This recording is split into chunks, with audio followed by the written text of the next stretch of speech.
So, as we all know, the Duel of the Fates is one of the most important confrontations in all of Star Wars. The outcome of that fight determined the path that Anakin Skywalker would walk and led to the creation of Darth Vader. And while Qui-Gon was tragically killed, Obi-Wan Kenobi was able to defeat Darth Maul by cutting him in half. While Maul did end up surviving, it was still an impressive victory for Obi-Wan considering that he was just a Padawan. However, the most shocking thing about Maul's defeat may truly be that Obi-Wan admitted to completely disregarding his Jedi training and giving in to his anger, letting the dark side of the Force guide his actions as he fought the Sith Lord. Just days after the duel, the High Council requested that he make a report of his encounters with Darth Maul, and it was here that Obi-Wan spoke of giving into the dark side very briefly, and this comes from the Legends Encyclopedia Jedi vs. Sith: The Essential Guide to the Force. You can obviously see how aggressively and angrily Obi-Wan was fighting in the film too, and additional descriptions from the novelization really flesh out how he gave into those emotions. So I'd like to get into those first before we look at his report from the encyclopedia. The book actually states that Obi-Wan's anger began to grow before Qui-Gon's death, when they first became trapped by the laser doors in the long service corridor. Obi-Wan prowled the front end of the corridor like a caged animal. He was furious at himself for getting trapped so far from Qui-Gon, and furious with his master for letting this happen by rushing ahead instead of waiting for him. But he was worried too, because he knew that they should have won this battle long ago, and against any other opponent they would have. But Obi-Wan knew that this Sith Lord was battle-trained and seasoned well beyond anyone that they had ever encountered before. He had matched them blow for blow, and they were no closer to winning this fight than they were at the beginning. When the doors opened again, Obi-Wan was able to clear all of them but the last, and was forced to watch helplessly as Qui-Gon faced Darth Maul alone. He felt desperate as the Sith dealt a killing blow through Qui-Gon's midsection, and when the lasers abruptly shut off again, Obi-Wan rushed out, seething with rage. He charged out of the service tunnel, abandoning any pretense of observing even the slightest caution.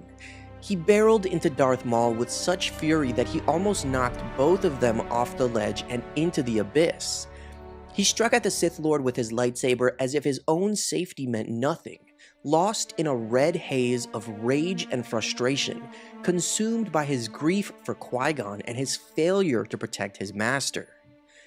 So just from the way it's described in the novelization, it seems pretty obvious that Obi-Wan gave into his emotions. If you couldn't tell just from watching the movie, you'd obviously see the blatant implication from the book. But the most interesting part comes from this report written in Obi-Wan's own words in first person as he recounts his encounters with Darth Maul and actually admits to the council that he did give into the dark side. It is 5 days since the death of my master. At the request of the Jedi Council, I make this report of my encounters with the Sith. The first encounter was on Tatooine. My master, Qui-Gon Jinn, and I were escorting Queen Amidala from Naboo to Coruscant when the hyperdrive of the Queen's starship became damaged and we were forced to land on the desert planet. Repairs had just been completed as Qui-Gon was returning to our landing site from the city of Mos Espa. He brought with him the Force-sensitive boy he discovered, Anakin Skywalker. According to Qui-Gon, they were within sight of the ship when a black-clad figure came racing from the dunes on a repulsor lift speeder.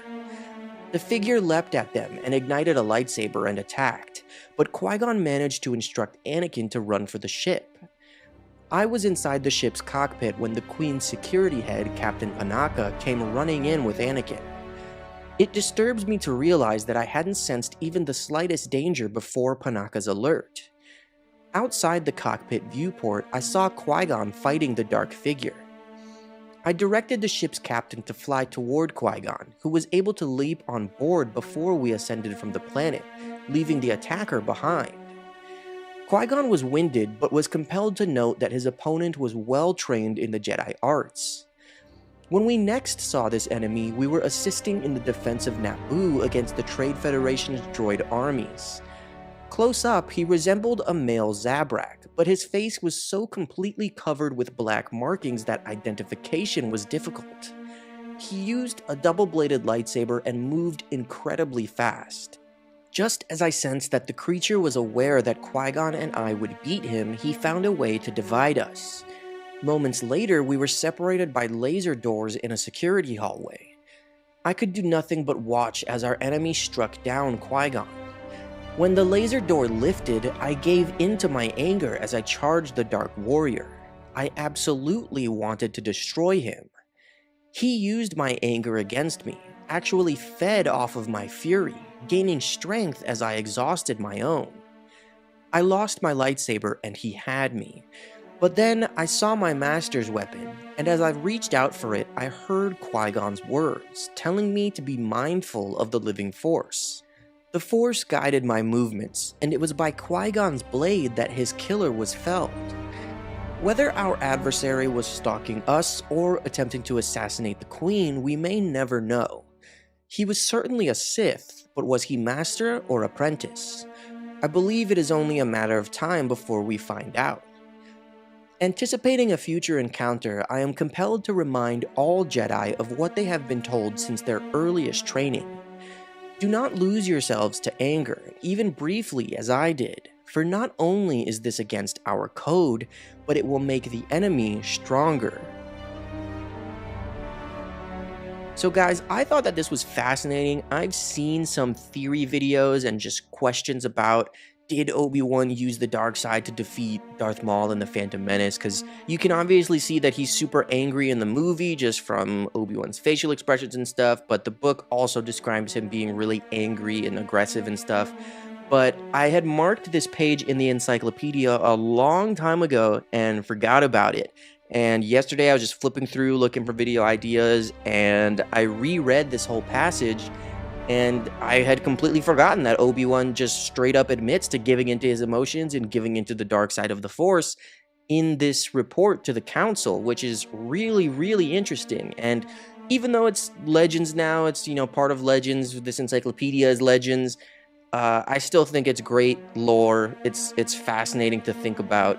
I thought it was really interesting, and it's something that I think adds just some depth to Obi-Wan's character and to his development throughout the prequel trilogy, especially considering that he was a Padawan in episode 1, so he's still learning. He wasn't even a knight.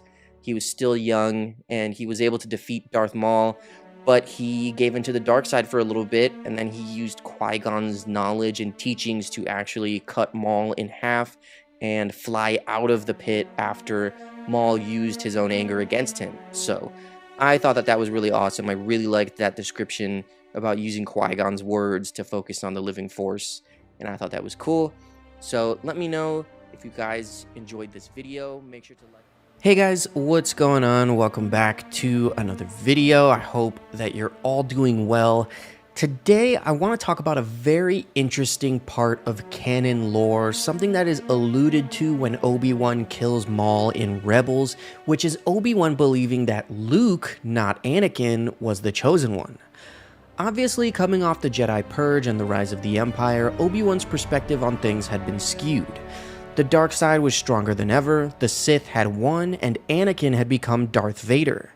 Thus, Obi-Wan concluded that the prophecy may have been misread by the Jedi, just as Yoda had speculated in Revenge of the Sith, and he began to wonder if Luke could be the one destined to bring balance to the Force. Spending 19 years in exile on Tatooine, Obi-Wan had a ton of time to think on all of this as he watched over Luke, and this is all explained in the canon book Skywalker: A Family at War.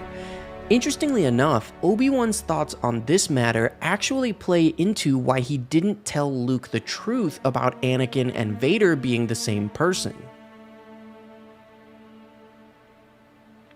In the years that Obi-Wan had hid himself in the deserts of Tatooine, repenting the part he had unwittingly played in the fall of the Jedi and the Republic, the galaxy at large seemed to have forgotten about the Jedi Order, thanks to the cruel propaganda of the Empire.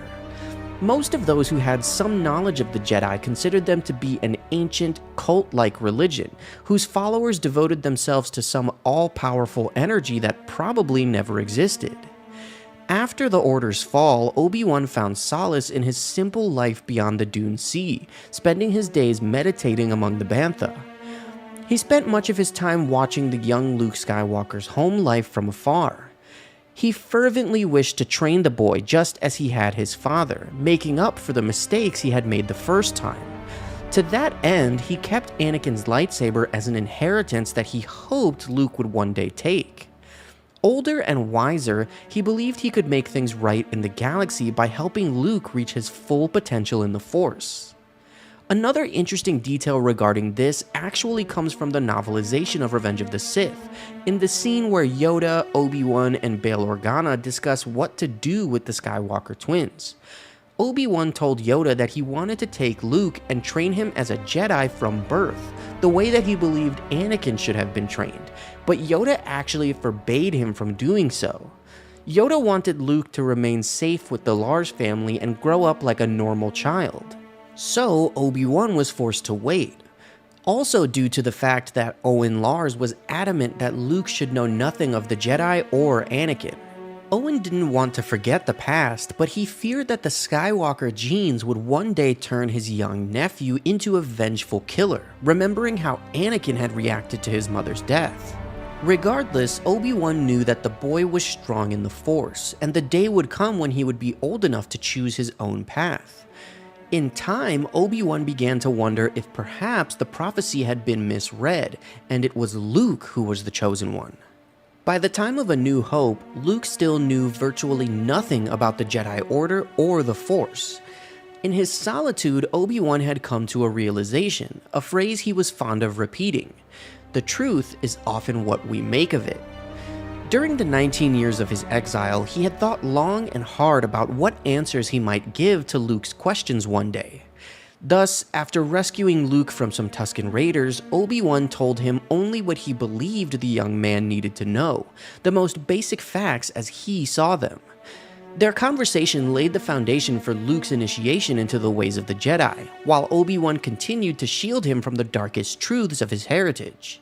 He decided that was actually in accordance with ancient Jedi teaching, since disclosing the shocking truth that Anakin had become Darth Vader was a revelation worthy of the Jedi trials. Thus, Obi-Wan believed that Luke should not know the truth until he was ready to overcome Jedi trials and become a full Jedi Knight.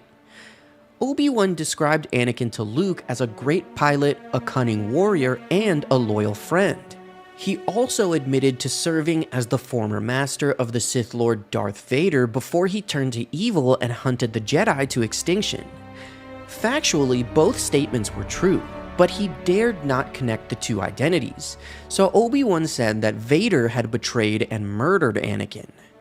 Obi-Wan did this because he thought that if Luke truly was the chosen one, then he would have to kill Vader to restore balance to the Force. So like I said, I love this little bit of lore. This idea in canon is something that I picked up on when I watched the episode where Obi-Wan kills Maul in Rebels for the first time. For those of you who don't remember, maybe you've never seen it, Maul asks Obi-Wan if he is the chosen one, referring to the person that Obi-Wan is protecting on Tatooine. Maul knew that Obi-Wan had some purpose. He was hiding there to protect someone. He just didn't know that it was Luke or Anakin's child or anything like that. So Maul says, "Is he the chosen one?" And Obi-Wan says, "He is." So that's the first time, I believe, in canon that we heard Obi-Wan say that he thought Luke was the chosen one. Now, the canon book Skywalker, A Family at War acts as a biography of the whole Skywalker family, and it really explains this in a great way that I enjoy personally. That's why I wanted to make this video and share it with you guys. But I think it's so interesting the way that this book ties it into Obi-Wan's thinking in A New Hope. And obviously that's retroactive lore, you might even call it a retcon, even though I don't think it's necessarily a retcon because it doesn't change anything, it just adds to the story. A big part of the OT comes from Obi-Wan and Yoda instructing Luke, and they are very adamant that Luke needs to kill Vader and the Emperor. They keep telling him that his final trial, his final test before he becomes a Jedi is to face Vader a second time after The Empire Strikes Back. And Luke interprets that as them wanting him to kill his own father. That's a big part of the conversation that he has with Obi-Wan in Return of the Jedi. And if you remember, Luke says, "I can't kill my own father," and Obi-Wan says, "Then the Emperor has already won." So it seems like Obi-Wan really wanted Luke to kill Vader even after Luke knew that Anakin was Vader. That's really interesting because it shows that perhaps, in the new canon lore that's all connected, during the time of the original trilogy, Obi-Wan still believed that Luke was the chosen one, not Anakin. And that's even the case in Legends, because I have an older video I made about Obi-Wan's reaction to Anakin's redemption, and basically Obi-Wan says, as he's watching in the throne room in Return of the Jedi as a spirit, he says that he would not have believed this if he hadn't seen it for himself. Like, he thought that Anakin was completely gone, truly dead, it was only Vader, and he could never be redeemed. So he thought that Luke was the one who was going to bring balance to the Force, and he was shocked when he saw Anakin return and destroy Palpatine and save Luke and everything. So that really connects very well. That's something I really enjoy, is that right up until the moment that Anakin was redeemed in Return of the Jedi and he saved Luke, Obi-Wan still believed that Luke was the chosen one. And I just find that very interesting. Obviously, when the original trilogy was made, they hadn't introduced the Chosen One prophecy. That storyline wasn't introduced by George yet. But regardless how you feel about the whole Chosen One prophecy and stuff, I think it's very interesting to connect that to Luke and see how maybe Obi-Wan thought that it was Luke. I find that very, very interesting. It'd be interesting to know what Yoda thought of the whole Chosen One prophecy. We know that in Legends, Vader said that the Chosen One was dead. He thought to himself that Anakin died in the Jedi Temple, but the Chosen One had died on Mustafar. That's a part of the lore from the Legends book, Dark Lord, The Rise of Darth Vader, and I have some videos covering that as well, but I don't want to ramble on too much here. Thank you guys. Under the command of Master Yoda, Obi-Wan Kenobi brought Luke Skywalker to Tatooine, placing the infant under the care of his family. At the time, directly after the rise of the Empire, Obi-Wan believed that Anakin was dead, having burned alive on the shores of Mustafar after their duel. However, the Sith Lord Darth Vader was reborn as a cyborg warrior and unleashed upon the galaxy as an enforcer for the new Emperor. Obi-Wan wouldn't learn of Vader's survival until sometime later in both Legends and Canon. What I'd like to go over in this video is Obi-Wan's reaction when he did learn that Vader was alive, and if he was worried that the Sith Lord would find his son Luke on Tatooine. I want to jump right into the very end of the Legends book Dark Lord, The Rise of Darth Vader, which shows us how Obi-Wan learned that Vader was alive and what his immediate reaction was on Tatooine. At the very end of this book, we find Obi-Wan Kenobi inside Tashi Station at Anchorhead, a settlement that was close to Tatooine's western Dune Sea. Obi-Wan, now known locally as Ben, had taken possession of an abandoned home on a bluff in the Jundland Wastes. He glanced at the HoloNet news display in the cantina from time to time, but the focus of his interest was on a provisions store across the street from where he sat. In the months since he had arrived on Tatooine, his hair and beard had grown quickly, and his face and hands had tanned brown. With the cowl of his robe raised over his head, no one would have taken him for a former Jedi, let alone a master who had sat on the High Council. Months earlier, when he and Anakin had been in pursuit of clues they had hoped would lead them to Darth Sidious, Obi-Wan had told Anakin that he could think of far worse places to live than Tatooine, and he still felt that way. He took in stride the sand that had so irritated Anakin. Tatooine's double sunset skies were always a marvel to behold, and the isolation suited him. All the more because Anakin had been subverted by Palpatine and for a brief time had served this new Emperor. Given everything that had happened since, the one image Obi-Wan knew he would never be able to erase from his memory was that of Anakin, or Darth Vader as Sidious had dubbed him, kneeling in allegiance to the Dark Lord after having gone on a murderous spree inside the Jedi Temple. If there was a second image, it was of Anakin burning on the shores of Mustafar's lava rivers, cursing him. Had he been wrong to let Anakin die there? Could he have been redeemed as Padme had believed to her last breath? These were the questions that plagued him and pained him more deeply than he would ever have thought possible. And now, all these months later, here he was on Tatooine, Anakin's homeworld, watching over Anakin's infant son, Luke. It was Obi-Wan's only reason for living. Watching from afar at any rate. Today was just as close as he had come to the child in weeks. Just across the street, Luke was with Owen and Beru, neither of them aware of Obi-Wan's presence in the cantina. Suddenly, a HoloNet news report caught his ear and he swung to the cantina's display. A band of Jedi had been killed on Kashyyyk, but what truly caught his attention was the garbled, static image of a warrior in all black armor. It was not possible that he had heard what he thought he heard. Panicked, Obi-Wan asked a nearby patron who the reporter had said that was, and the man replied, Darth Vader. Obi-Wan stood up in a daze, knocking over his table, muttering to himself that Vader was alive. He stumbled out into the harsh sunlight of Anchorhead's principal street. He moved in a daze that had little to do with the glare or the heat. As impossible as it seemed, Anakin had survived Mustafar and resumed the Sith title of Darth Vader. How could Obi-Wan have been so foolish as to bring Luke to Tatooine of all places? Anakin's homeworld, the grave of his mother, the home of his only family members. Obi-Wan gripped his lightsaber under his robe, his mind whirling with questions. Had he driven Anakin deeper into the dark side by abandoning him on Mustafar? Could he face Anakin again? Could he kill him this time? From the far side of the street, he followed Owen and Beru as they moved with Luke.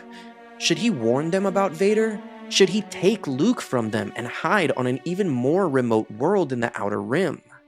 His fear began to mount as his and Yoda's hopes for the future were dashed, just as the Chosen One had dashed the Jedi's hopes of bringing balance to the Force. Suddenly, he heard a voice that he had not heard in years, speaking to him not through his ears but directly into his thoughts. It was Qui-Gon. Seeking guidance from his former master, Obi-Wan asked if Darth Vader was truly Anakin. Qui-Gon replied that he was, but the Anakin they knew was imprisoned by the dark side of the Force. He told Obi-Wan that the Force would determine Anakin's future, and that Luke should not be told that Vader was his father until the time was right. Still worried for Luke's safety on Tatooine, Obi-Wan asked Qui-Gon if he should hide Luke somewhere else. Qui-Gon replied that the core of Anakin that resided inside Darth Vader knew that Tatooine was the source of nearly everything that caused him pain. According to Qui-Gon, Vader would never set foot on Tatooine, if only out of fear of reawakening Anakin. Obi-Wan realized that his obligation to Luke was unchanged, and he began to relax. Qui-Gon's voice began to fade back into the netherworld of the Force, and Obi-Wan's fears began to dissipate, replaced by renewed expectation. So, guys, I love this story. I love this book, Dark Lord, The Rise of Darth Vader, and this little epilogue, it's technically the last chapter in the book, really pairs up well with the Legends Kenobi book. It's really what I was hoping the Kenobi show on Disney Plus would be like. I love Obi-Wan dealing with the trauma of Darth Vader and Anakin. I love that that was touched on in the show, but I really like how it's described in this book. And I love hearing Qui-Gon talk about Anakin being Vader. That's something that I was really hoping we would get in the show, and I think they missed on that. I think maybe they were trying to set up a season 2 and then it just fell through or hasn't been announced yet. But having Qui-Gon appear right at the end was cool. I was just hoping maybe he would guide Obi-Wan through the show, even if it's just his voice talking about stuff. Anyway, I love Qui-Gon giving Obi-Wan reassurance about Luke being safe on Tatooine, because, you know, that's kind of something that people always joke about, is like, why would they send Luke to live with the Lars family, like literally the only sort of relatives that Darth Vader and Anakin had at all. And, you know, Yoda's logic was that he believed the Jedi were wrong for taking Force-sensitive children from their family and raising them in the temple. after Order 66 and the fall of the Jedi, he realized that young children, even if they're Force sensitive, should be with their family and grow up in a loving environment. So that's why he told Obi-Wan to take Luke to Tatooine to live with Owen and Beru. That's explained in the Revenge of the Sith novelization. So when you think of it like that, they're basically biding their time, Obi-Wan and Yoda. They're waiting for Luke and Leia to grow up, and Leia goes with Bail Organa, Luke goes to the Lars family. So that way they're separated, but they're both in the environment that Yoda thinks that they should be in. And, you know, you could argue that Luke became the person he was because he grew up with Owen and Beru, and he wasn't trained from birth to be a Jedi by Obi-Wan. But I am still in the camp saying that would be awesome if Obi-Wan just trained Luke from birth and he was like the most powerful Jedi of all time by the time of the events of the original trilogy. But anyway, yes, I love this story. I love these details. I love this book. I definitely recommend reading Dark Lord, The Rise of Darth Vader if you haven't. It picks up about Vader right after Revenge of the Sith. And check out the Legends Kenobi book too. It's really like what the show should have been. It's a smaller story on Tatooine, and it's all about Obi-Wan and the Tusken Raiders and farmers and stuff, and it's actually really good. But thank you guys so much for watching. Obi-Wan Kenobi served as Luke Skywalker's first master, introducing the young boy to the Force and the ways of the Jedi. In canon, after sacrificing himself on the Death Star, Obi-Wan appeared to Yoda as a Force ghost, asking the old Grand Master to train Luke as his final Padawan.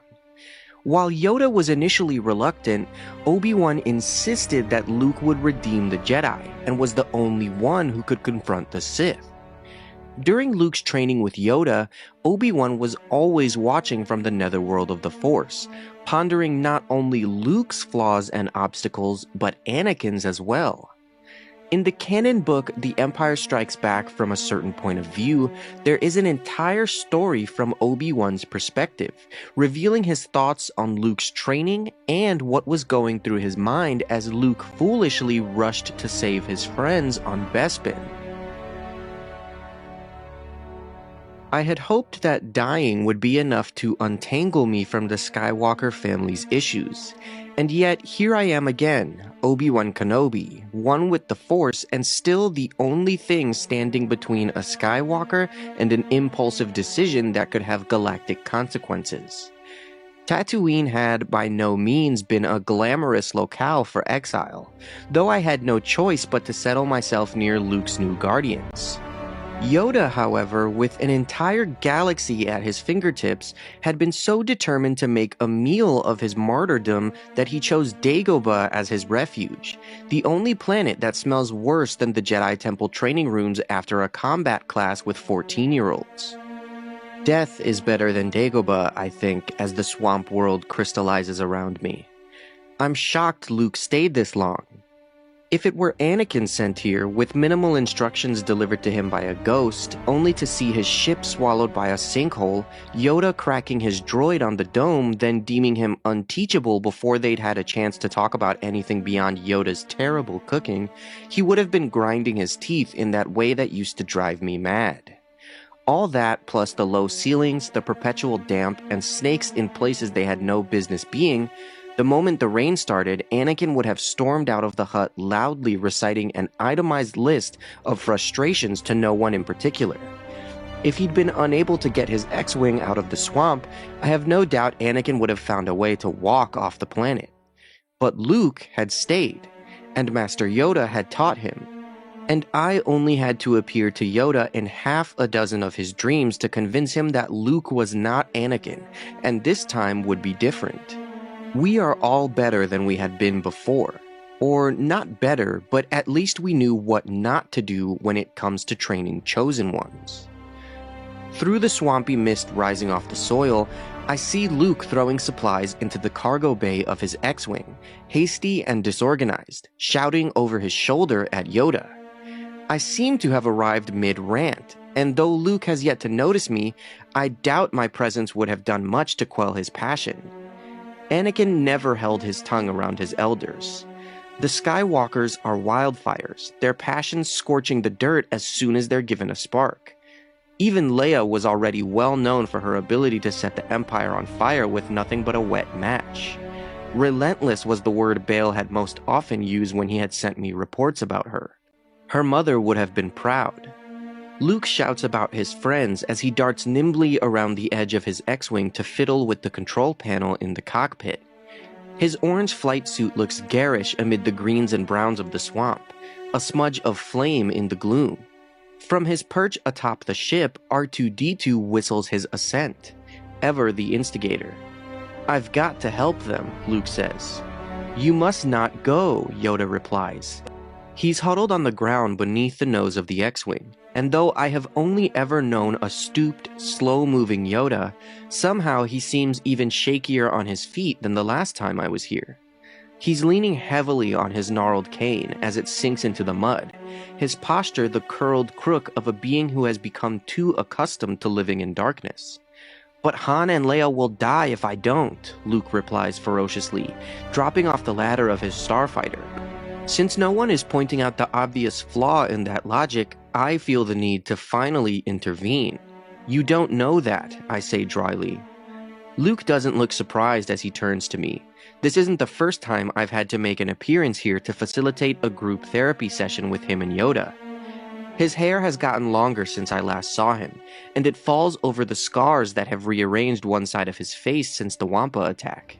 I had hoped that death and time and oneness with the Force might take the edge off the strangeness of seeing Anakin's eyes in his son's face. But now, as they blaze with the same determination I saw so many times in life, it overwhelms me.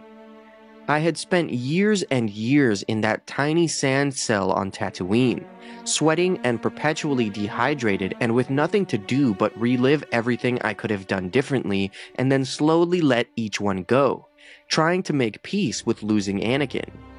But the shades of him in his son's face catapult me back in time, and all the years I spent by Anakin's side, fighting and teaching and laughing and arguing and nearly dying and saving each other over and over again, spill out across my mind.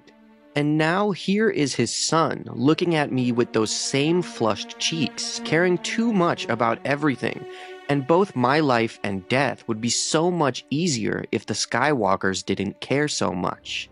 How different this galaxy would be if the Skywalkers didn't care so much. It isn't about Anakin anymore, I remind myself, struggling to return to the present moment. It's about Luke, and not letting him make the same mistakes his father and I did. Why even in death must I chide myself to focus on now and here, like I'm a Padawan struggling to sit still? Even Yoda cannot see their fate, I say. But I can help them, Luke protests. I feel the Force. But you cannot control it. In his early days of training, Anakin had always been so tentative in speaking about the Force, like it was a word in a foreign language whose meaning he still wasn't entirely sure of. With Luke, there's no hesitation, even though the concept was only introduced to him a few years earlier. Now, when he needs a reason to go, the Force is telling him exactly what to do, like it's a guidebook I'd been recommending to him. That's not how the Force works, I think, and resist the urge to rub my temples, a habit Anakin had always teased me about. Luke turns away, shoving a hand through his hair. I look to Yoda with a silent plea to back me up, but he seems to have taken my arrival as an invitation to move into the back seat of this teaching moment. This is a dangerous time for you, I say to Luke, when you will be tempted by the dark side of the Force. Yoda suddenly seems to remember that he's the only living authority figure here, and he pipes up. Yes, yes, to Obi-Wan you listen. The cave. Remember your failure at the cave. I don't know what cave he refers to, but I don't ask. I don't need another reason to doubt Luke. I had always doubted Anakin, and he had felt that wobble in our foundation from the start. Add it to the list of mistakes I was trying not to make again. But I've learned so much since then, Luke protests, and I resist the urge to snort. As though carrying Yoda on your shoulders and eating his terrible cooking for a few weeks makes you a Jedi. Master Yoda, I promise to return and finish what I've begun. You have my word. Why did I come? I lost this fight before it even began. Anakin never learned how to back down from an argument, even if he had definitely been proved wrong. Why did I think Luke should be any different? You can't keep a promise if you're dead, Luke, I want to say. And you'll be dead if you go because it is clear to everyone here but you that this is a trap. Which I can't say because you're your father's stubborn son, and it will only make you want to argue more. The Skywalkers don't listen. Every argument I ever had with Anakin, it felt like he was fighting with a version of me in his head rather than actually confronting the things I was saying. The Skywalkers could level planets with their obstinacy. Instead, I say, it is you and your abilities the Emperor wants, which is as close to the truth as I can creep without telling him who passed those abilities onto him. That is why your friends are made to suffer. And that is why I have to go, Luke replies. I blink several times, waiting for him to realize how little sense that argument makes. He doesn't. Luke turns back to his X-Wing, swinging the door to the cargo bay shut, and frustration wells inside me. It's a struggle to tamp it down. I am still a Jedi. I am still in control of myself and my feelings, but I never had a hold on my own heart when it came to Anakin. That was part of his undoing. Luke, I call as he mounts the ladder leading to the cockpit. Desperation splits my voice. How is it I have dealt with this family for generations and still haven't figured out how to get through to them? I don't want to lose you to the Emperor the way I lost. I fumble. What I want to say is Anakin. What I want to say is my best friend. What I want to say is your father, the way we both lost him. To a needless war, to a wild heart, to a doomed prophecy. Instead, I finish Vader. Luke turns back to me, and there it is again, the wild glint in his eyes. There is Anakin. You won't, Luke says. Stopped they must be. Yoda is starting to sound frustrated, which is a testament to just how infuriating Luke is. Even Anakin rarely cracked Master Yoda. On this all depends. Only a fully trained Jedi Knight with the Force as his ally will conquer Vader and the Emperor. If you end your training now, if you choose the quick and easy path as Vader did, you will become an agent of evil. I glance down at Yoda, resisting the urge to argue. A divided front won't do us any good in persuading Luke to listen, but I want to point out that Anakin's path was never easy. I don't know why I am defending Anakin, even in my own head, especially after he killed me. Luke looks between us, his eyes suddenly pleading. He wants to go, but more than that, he wants us to tell him he's right, that he's doing the right thing. The Skywalkers always want to do the right thing. It's what gets them every time. All I say is patience. And sacrifice Han and Leia, Luke shoots back. If you honor what they fight for, Yoda replies, yes. Luke's face sets, and then he turns away from us. His hand is strangling the struts of the ladder leading up to the cockpit. If you choose to face Vader, I say, you will do it alone. I cannot interfere. I say it mostly in the hope it will scare him into staying. He's never truly fought alone before. He's never been alone before. He hardly knows Han and Leia, and doesn't yet know who Leia is to him, and already his heart has put down deep roots, just like his father. With Anakin, it was his mother, then Qui-Gon and me, and Ahsoka and Padme. Childhood abandonment resulting in him clinging with white knuckles to whoever was nearest him. Luke presses his forehead against the ladder, and I think for a moment I've scared him enough that he'll stay. But then he says quietly, I understand. He turns back to us just for a moment, and there he is again, the son of my friend who could never be talked out of anything he set his mind to. R2, Luke calls as he mounts the ladder, fire up the converters. Luke, I call, one last attempt, but when he turns back to me, the words die in my throat. Everything I want to say to him suddenly feels hollow and untrue. The language of the Jedi that I had spouted for years, first to Anakin, now to his son. For every way the Council had broken Anakin down, I had stood by and let them.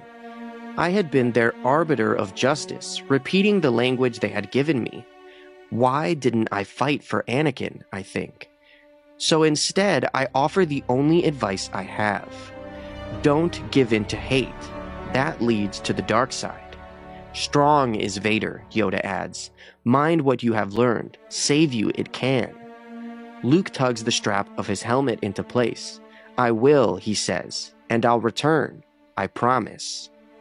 If only those were the sort of promises we could keep, I think. The cockpit of the X-Wing closes with a pneumatic hiss, and the swamp debris beneath it is blown aside as the engines fire. The starfighter lifts off, casting Yoda and I into darkness. Told you I did, Yoda murmurs, his face to the sky, and I wonder if he resents ghosts like me for arriving without warning. Reckless is he. Now, matters are worse. That boy is our last hope, I say. And in my voice, I hear every Jedi before me who brought us here, dead and desperate and up to our knees in a swamp. But Yoda shakes his head. No, there is another. And it's a long, quiet moment between us before I remind myself it isn't Anakin. He's not here anymore, and neither am I. While in exile on Tatooine, Obi-Wan Kenobi did his best to avoid drawing attention to himself as he quietly watched over the young Luke Skywalker. However, he did struggle with inactivity and ignoring the duties of a Jedi. Since Tatooine was a pretty rough place and was under the control of Jabba the Hutt, there were times over the years when Obi-Wan was forced into action. During the time of the Great Drought, Obi-Wan had to rescue Luke from Jabba's thugs, after the young boy had tried to stop them from taking water taxes from the moisture farmers. However, Obi-Wan's actions would later have violent consequences. The story I want to jump into today comes from the Canon 2015 Star Wars comic series, in the Journals of Obi-Wan Kenobi arc, telling stories from his years on Tatooine. Unfortunately, Obi-Wan found himself face to face with the Wookiee bounty hunter Krrsantan, and to say that the Jedi Master was out of practice would be an understatement. A year after the Great Drought and his run-in with Jabba's thugs, Obi-Wan was doing his best to return to the life of a hermit, since Jabba was still desperate to find the mystery man that had attacked his men. Obi-Wan began to work for the Jawas, defending them from Tuskens, and he had the Jawas give Luke parts to fix his T-16 Skyhopper after Luke had crashed it in Beggar's Canyon. Obi-Wan did this because he felt that there would be a day that Luke would need to fend for himself and he'd need a speeder of his own to fly away with. However, an infuriated Uncle Owen returned the parts, saying that he knew Obi-Wan had been watching over their farm ever since he brought Luke to them. He mentioned that the Lars farm was the only homestead that hadn't been attacked by Tuskens for years, and now Jawas were giving them stuff for free, so he knew that Obi-Wan was behind it all. He told Obi-Wan to stay away from Luke and that they did not want his help. Meanwhile, Jabba the Hutt hired Krrsantan to find the man who ambushed his water tax collectors. Jabba's thugs showed the Wookiee where the incident had happened, explaining that no one saw anything or who did it. Krrsantan noticed that the Lars farm was nearby, and he went there. Inside, he abducted Uncle Owen, assuming that he had some connection to the mysterious man he was hunting. Luke had run away from home, but he felt a kind of disturbance, a feeling, and ran back to the farm, where he found Aunt Beru. She told him that some creature had taken Owen and headed for the canyons, and she instructed Luke to hide in the maintenance bay. On a cliff, Krrsantan shocked Uncle Owen to make him scream, which of course drew Obi-Wan's attention immediately. He was meditating in the Dune Sea when he felt a disturbance in the Force. Standing atop the cliff face to face with Krrsantan, Obi-Wan tried to slow his breathing to hide how tired he was from the climb. Looking at the Wookiee, he felt fear in his gut and felt that the pain had gotten worse with age. Obi-Wan said that he knew who Krrsantan was, and he guessed correctly that Jabba had hired him. He tried to use a mind trick on the Wookiee to make him leave Tatooine, but it didn't work, and Krrsantan sent him flying. When Obi-Wan tried to reach for his lightsaber, the Wookiee took a giant bite out of his arm. Krrsantan held him over the edge of the cliff by the throat, but threw him back down, and Obi-Wan assumed that he was worth more alive, which is why Chrysanthemum wouldn't kill him. He trapped Obi-Wan under an electrified net, and when Owen tried to help, Chrysanthemum sent him flying off the edge where he clung to the rocks.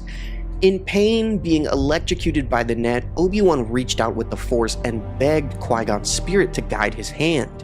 He blinded Chrysanthemum with dust and sand, then broke free of the net and stacked large rocks on top of Chrysanthemum with the Force. But when he tried to reach Owen, he turned to see Chrysanthemum enraged, holding one of the boulders over his head. Igniting his lightsaber, wondering if he was still enough of a Jedi to stop him, Obi-Wan somersaulted over the Wookiee and slashed the boulder in two, also leaving a long scar across Chrysanthemum's left eye. At the same time, the small spire of rock that Owen was clinging to broke, and he began to fall. Obi-Wan attempted to hold him in place with the Force and guide him back to the rocks even as Chrysanthemum continued to fight him. With one hand holding Owen, he tried to hold the Wookiee off, but he lost his concentration and thus his hold through the Force. Owen began to fall to his death, but out of nowhere Luke appeared, flying his Skyhopper and caught him out of the air.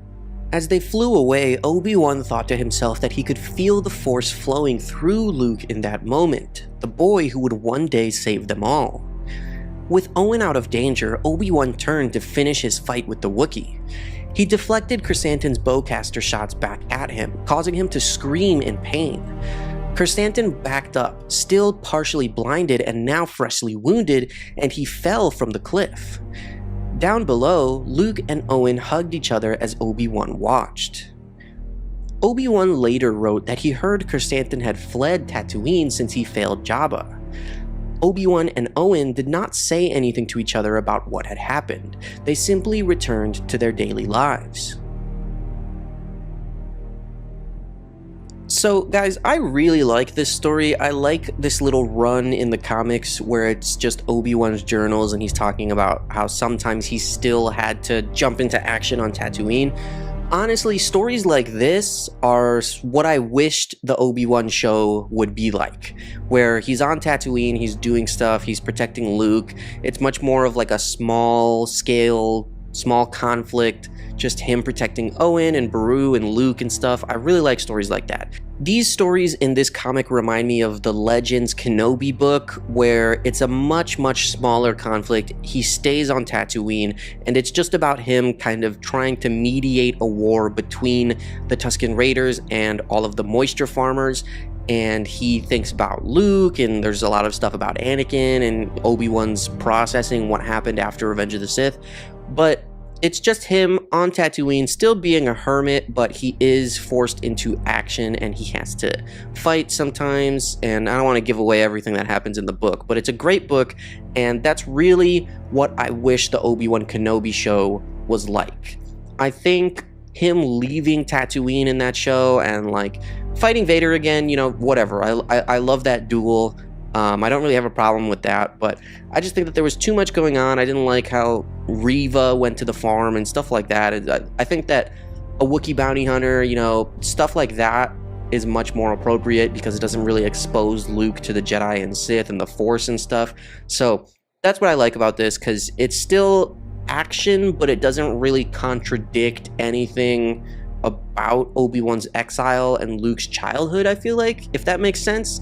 I just think the stories that happened on those 19 years that Obi-Wan was on Tatooine should be a lot more like this. Tusken Raiders, Jawas, you know, bounty hunters, Jabba the Hutt, whatever. All stuff like that. That's awesome. I think that those are good areas of conflict for Obi-Wan to get into, and it makes sense that he's trying to be a hermit, he's trying to stay out of trouble, but sometimes he just can't because Tatooine is a very violent and difficult place to live. So that's all that I have to say about this. I really like this story and I was excited. Hey guys, welcome back to another video, and I hope you're all doing well. Now, for those of you who don't know, Obi-Wan Kenobi is known as the master of Form 3 of lightsaber combat, also called Sorisu. Sorisu was the defensive form, and it's how Obi-Wan was able to defeat Anakin on Mustafar. The novelization of Revenge of the Sith describes Anakin's offensive Form 5 meeting Obi-Wan's defensive Form 3 as an unstoppable force meeting an immovable object.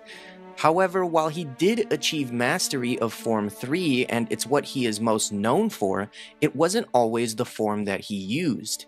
He actually didn't start studying it until he became a Jedi Knight, after the events of the Phantom Menace. Let's go back to Obi-Wan's days as the apprentice of Qui-Gon Jinn. Qui-Gon was very skilled in the fourth form of lightsaber combat, also known as Ataru, and he was considered one of the greatest masters of the form. As his Padawan, Obi-Wan also chose to use Ataru as his primary form. However, Ataru had glaring weaknesses and flaws due to the fact that it relied on large, sweeping strikes and exhausting acrobatics. Obi-Wan was able to effectively utilize the form due to his youth and stamina, which helped compensate for his lack of experience when he was still a young Padawan. Obi-Wan would rely on the acrobatics of Ataru to flank his opponents, which we saw in the duel against Darth Maul on Naboo. Obi-Wan preferred to use direct physical attacks, usually deciding not to use the open flourishes typical of Ataru and instead using direct slashes. So this may seem surprising that Obi-Wan was actually using Ataru while he was a Padawan, so until he was 25 years old. However, this all changed after the death of Qui-Gon on Naboo. As I said before, Qui-Gon was a master of Ataru, but the form did have its weaknesses. These flaws in the form are what led to Qui-Gon's defeat at the hands of Darth Maul. Due to his age, Qui-Gon became incredibly fatigued as the duel progressed, and Maul was very familiar with the weaknesses of Ataru, specifically the gaps in the form's defense. Due to the large flourishes it required, Ataru left the chest and torso relatively unprotected. As Qui-Gon pushed Maul into the confined space of the melting pit, Maul knew that the smaller area would have a detrimental effect on Qui-Gon's use of Ataru. Eventually, after pushing Qui-Gon onto the defensive, Maul of course impaled him through the torso, mortally wounding him. Obviously, Obi-Wan was devastated to see his master fall, and he would later blame Qui-Gon's death on the weaknesses of Ataru, which is why he abandoned it as his primary form. The defensive weaknesses of Ataru prompted Obi-Wan to begin studying Form 3, Sorisu. Sorisu relied on very tight blade work to provide maximum defensive coverage, and this strong defensive technique would allow the user to essentially outlast an opponent until they began to make mistakes. This is exactly what Obi-Wan did to Anakin on Mustafar. Obi-Wan was able to use his defense long enough until Anakin made the mistake of trying to jump over him on the lava bank. By studying Sorisu, Obi-Wan intended to create a hybrid form between it and Ataru to compensate for Ataru's flaws, in honor of Qui-Gon. Sorisu became his new primary form, and he had become the absolute master of the form by the end of the Clone Wars. Even Mace Windu considered him to be the master of Sorisu. Obviously, the form served him well as he was able to defeat some of the most powerful beings in the galaxy, with his most impressive victory by far being against Anakin on Mustafar.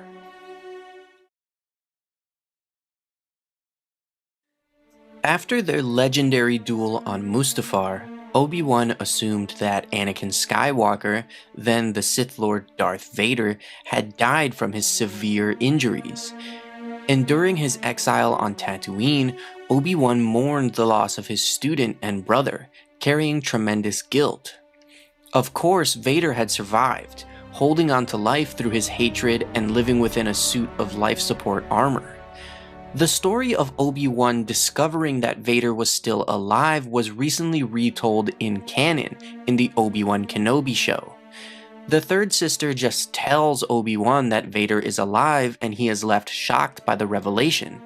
However, in my opinion, the Legends version of this story, told in the novel Dark Lord: The Rise of Darth Vader, is much better and more emotional. Several months after arriving on Tatooine, Obi-Wan visited Tashi Station in Anchorhead. The station served the nearby moisture farms and even had a hyperwave repeater, which played the HoloNet news from Naboo, Rhodia, and sometimes Nal Hutta. Obi-Wan glanced at the HoloNet feed from time to time, but did not pay full attention to it.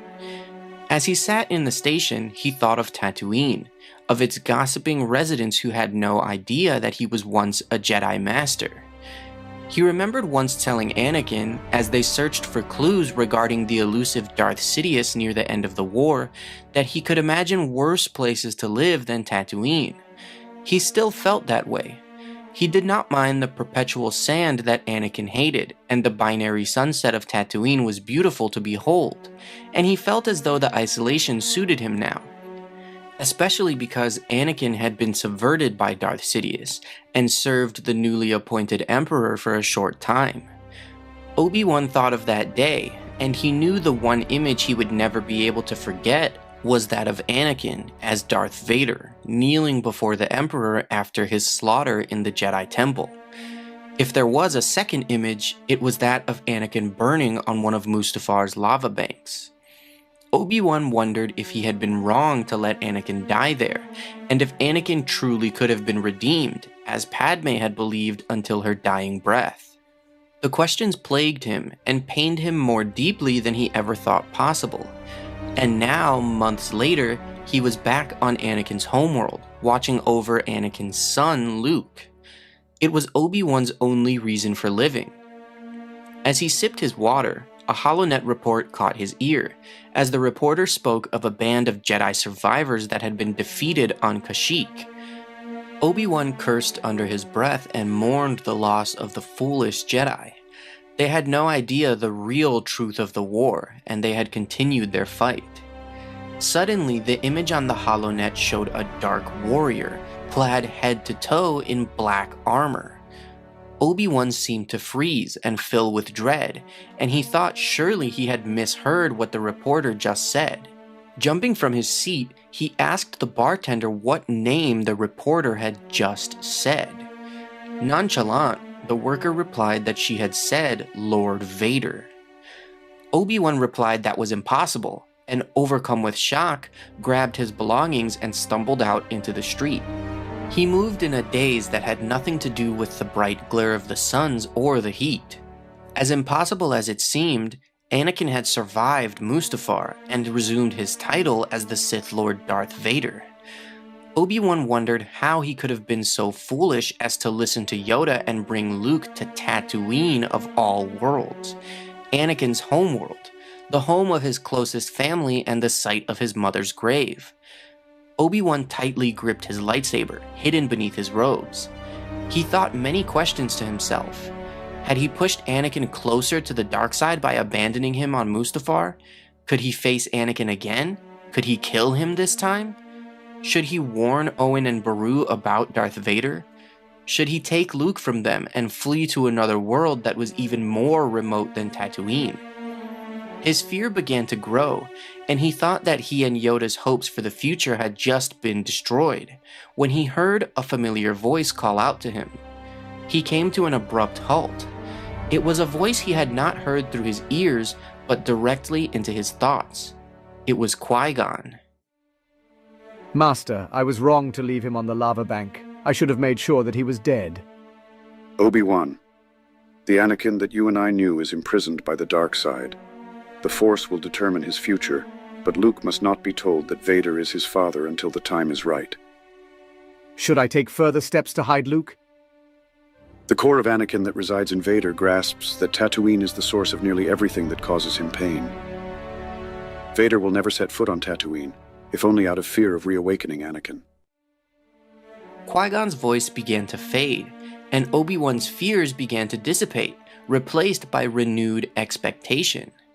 His obligation to Luke remained unchanged, and he went forward, trusting in the Force.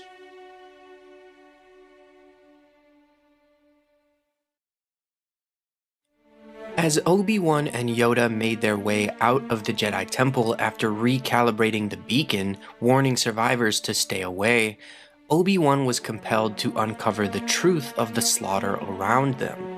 While he maintained that he needed to find out who had led the attack, Yoda insisted that he already knew the truth, and he would only find pain if he looked further.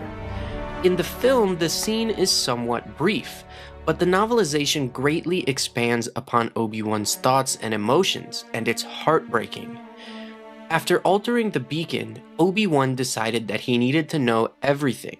He had to find out what exactly he was warning the surviving Jedi against. Perhaps deep down he did already know the answer, but he told Yoda that knowing was one thing, and seeing was another. When Yoda warned him that to see it would bring him pain, Obi-Wan was not deterred, replying that it would be pain he had earned and he would not hide from it. He said that he was not afraid to see, and Yoda replied that he should be. Obi-Wan keyed a code that brought up a holoscan of a chamber in the temple known as the Room of 1,000 Fountains.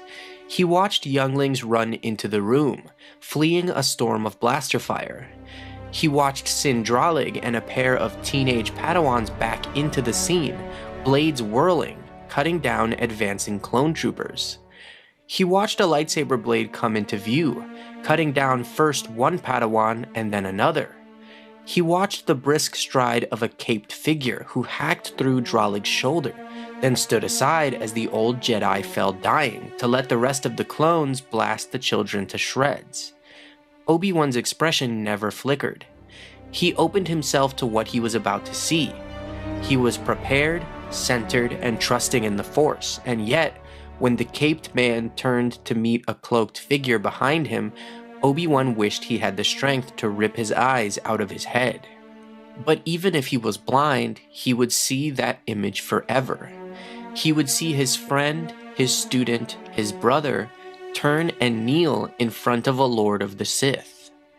Fumbling nervously, he managed to shut down the holoscan. His knees buckled and he fell to the floor, where he huddled there, blind with pain. I should have let them shoot me. No, that was already too late. It was already too late at Geonosis. Darth Maul on Naboo. I should have died there, before I ever brought Anakin here. Yoda was not sympathetic, and he chastised Obi-Wan, ordering him to cease that line of thought. He said that no one could make a Jedi fall, even Darth Sidious. Anakin had chosen that path himself. When Obi-Wan said that he might know why Anakin did, Yoda rebuked that why didn't matter. The only thing that mattered was that there were now 2 Sith and 2 Jedi to face them. Obi-Wan replied that Palpatine had faced Mace Windu, Aegon Kolar, Saesee Tiin, and Kit Fisto, 4 of the greatest swordsmen ever produced by the Jedi Order, by himself. He told Yoda that even both of them together would not have a chance if they confronted Palpatine. Yoda agreed, but said that if they split up, they might be able to create a chance.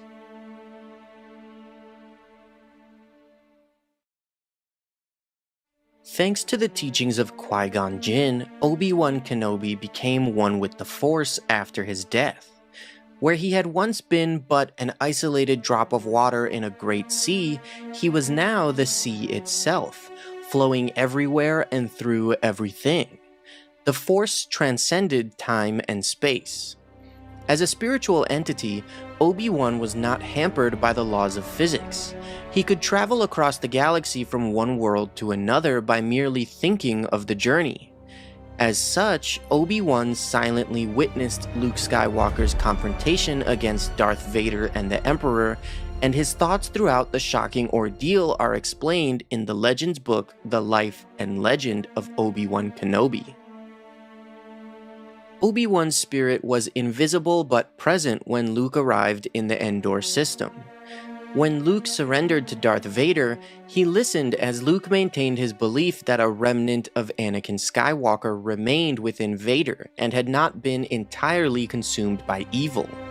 Luke urged his father to let go of his hatred. As Vader rejected his son's pleas, causing Luke to state that his father must truly be dead, Obi-Wan wished that he had been able to convince Luke of that sooner. After Vader delivered Luke to the Emperor's throne room on the second Death Star, and the Emperor orchestrated a lightsaber duel to test father against son, Obi-Wan became even more resolved that Luke had been unprepared for the confrontation. He thought to himself that Luke was too afraid of what might happen to Leia if he could not defeat Vader. Obi-Wan believed that the only outcome must be Vader's death at Luke's hand. But when Luke finally did manage to disarm and subdue Vader, Obi-Wan's spirit watched with dread as the Emperor encouraged the young Skywalker to destroy his father and join the dark side. He feared that he was about to lose Luke the same way that he had lost Anakin. However, Luke refused the Emperor's machinations, denouncing the dark side and proclaiming himself a Jedi. Obi-Wan watched as the Emperor raised his gnarled fingers and unleashed bolts of blue lightning onto Luke, and Vader struggled to his master's side as Luke begged his father for help. Obi-Wan knew that Vader would never help, and he felt overwhelmed with anguish. Luke would soon be dead, and Vader would simply remain the Emperor's puppet. In fact, Obi-Wan was so convinced of Vader's nature that he was stunned by what happened next. Vader grabbed the Emperor, forcing the deadly lightning to fall away from Luke and crash down upon both Sith Lords. Vader carried his master across the room and hurled him down into the reactor shaft. A moment later, the Emperor exploded in a great release of dark energy. Had Obi-Wan's spirit not witnessed Vader's action, he never would have believed it. Vader, the same monster that Obi-Wan had left to die on Mustafar, had sacrificed himself to save his son. And suddenly Obi-Wan realized where he had failed. For unlike Luke, Obi-Wan had not only believed that Anakin was completely consumed by the dark side, but actually refused to believe that any goodness could have remained within Vader. And by refusing to allow that possibility, he had condemned not only his friend and former apprentice, but his own capacity for hope. Fortunately, Obi-Wan thought, Luke's unwavering faith in his father's innate goodness had proved to be a stronger force than the power of the dark side. Obi-Wan realized that he had never been ready to forgive Anakin, and that Anakin would never be free until he did. He knew that Anakin would not be alive for much longer, and as Luke carried his father's body through the Death Star, Obi-Wan shifted his psyche to another realm and waited. After Anakin died in his son's arms, Obi-Wan called out his name into the void. Anakin's voice replied, immediately saying how sorry he was for what he had done. Obi-Wan interrupted him, explaining that he was now within the netherworld of the Force, and that if he ever wished to return to the world of the living, he needed to listen before his consciousness faded. Obi-Wan sensed confusion and remorse in Anakin's psyche, and Anakin asked why Obi-Wan would teach him the way to immortality after everything he had done. Obi-Wan replied that he would do so because Anakin ended the horror of the Sith, fulfilling the prophecy as the chosen one of the Force, and because he was wrong about Anakin and they were friends. Anakin thanked Obi-Wan for his forgiveness, calling him Master once more. After the fall of the Republic and the death of Padme Amidala, the Skywalker twins were hidden from their father, Darth Vader, and his Sith master, Emperor Palpatine. Obi-Wan Kenobi would spend the next 19 years in exile as Luke Skywalker's guardian on Tatooine. Obviously, Obi-Wan is known for bending the truth, sharing information from a certain point of view. When the time came for Luke to learn of the Jedi and the Force, as well as the truth about the Jedi that his father Anakin had once been, Obi-Wan withheld crucial details, avoiding the dark secret that Anakin had become Darth Vader. In the canon book Skywalker: A Family at War, Obi-Wan's reasoning for lying to Luke is explained, giving insight into his thoughts and why he thought it was in Luke's best interest that he be kept in the dark. At this time, Luke knew virtually nothing about the Jedi Order and the Force. His uncle had always been brusque when Luke started asking questions. However, in Obi-Wan he found a welcoming presence, someone who seemed willing to help satisfy his fascination with the past and his curiosity about the galaxy. In his solitude, Obi-Wan had come to a realization, a phrase he was fond of repeating: "The truth is often what we make of it." Perhaps it was just his own spin on one of his master, Qui-Gon Jinn's, favorite truisms: "Your focus determines your reality." Now in his late 50s, Obi-Wan was finally beginning to feel like he'd grown out of his youthful foolishness. Nearly as gray-haired and wrinkled as Yoda himself, he had made peace with some of the Jedi Order's folly and come to a reckoning of sorts. In all those years, he had imagined what answers he might give to Luke's curious probing one day. In the safety of his hut, Obi-Wan told Luke only what he believed the young man needed to know, the most basic facts as he saw them. Their conversation laid the foundation for Luke's initiation into the ways of the Jedi, while Obi-Wan continued to protect him, shielding him from the darkest aspects of his heritage. This was in accordance with ancient Jedi teaching. Disclosing the shocking truth of Luke's parentage, a revelation worthy of a Jedi trial, was best delayed until he became a full-fledged Jedi Knight. Thus, instead of revealing the truth, that day Obi-Wan hailed the Jedi Knight Anakin Skywalker as the best star pilot in the galaxy, a cunning warrior, and a loyal friend. And to win Luke's confidence, Obi-Wan offered his own failure to win the young man's trust. He admitted serving as the master of the future Sith Lord Darth Vader before he turned to evil and became a Jedi hunter. Factually, both statements were true, but he dared not connect the two identities. Obi-Wan simply said that Vader had betrayed and murdered Luke's father. An important detail to also add to this is that at this time, according to this book, Obi-Wan believed that Luke was the chosen one, and that the prophecy was misread, never referring to Anakin. This is also hinted at in Rebels when Obi-Wan tells Maul that Luke is the chosen one. If Luke was the chosen one, Obi-Wan knew he would have to vanquish Vader to restore balance to the Force, which is another reason that he did not tell Luke that Vader was Anakin. Luke Skywalker's struggle with the dark side of the Force is one of the most important elements of his story in Return of the Jedi, as he stood between the light and dark on the cusp of becoming a Jedi Knight. From his all-black attire to his dark behavior, Luke was closer to the darkness than anyone realized. Anyone except Obi-Wan Kenobi. From the netherworld of the Force, realizing just how similar Luke was to Anakin, Obi-Wan was shocked to sense the darkness within Luke when he spoke to him on Dagobah. This is revealed in the canon book Return of the Jedi from a certain point of view, as Obi-Wan visited Luke a moment after Yoda's death. This wasn't Obi-Wan's first trip to Dagobah, but it pained him to think of the last time he had come here to speak to his student. As far as Obi-Wan had come, as much as he had seen, he still felt at a loss.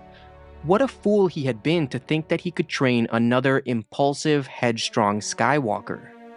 Ordinarily, learning to communicate with and use the Force was a process of discovery, but for Luke and his father before him, their passion, their sense of justice made them vulnerable to the dark side.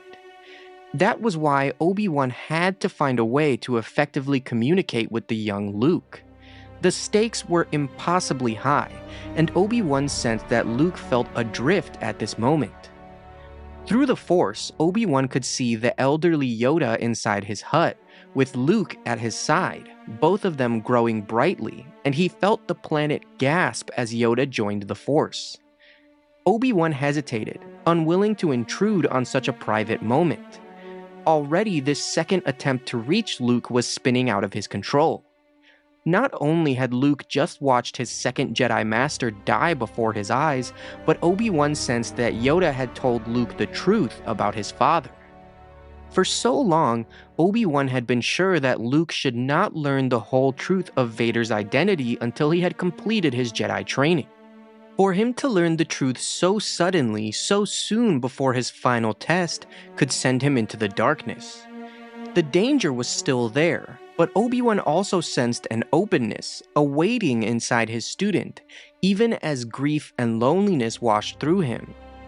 Approaching the hut, hearing the anguish in Luke's voice, Obi-Wan found his words easily through the will of the Force. "Yoda will always be with you," he said. Luke's head turned instantly. "Obi-Wan."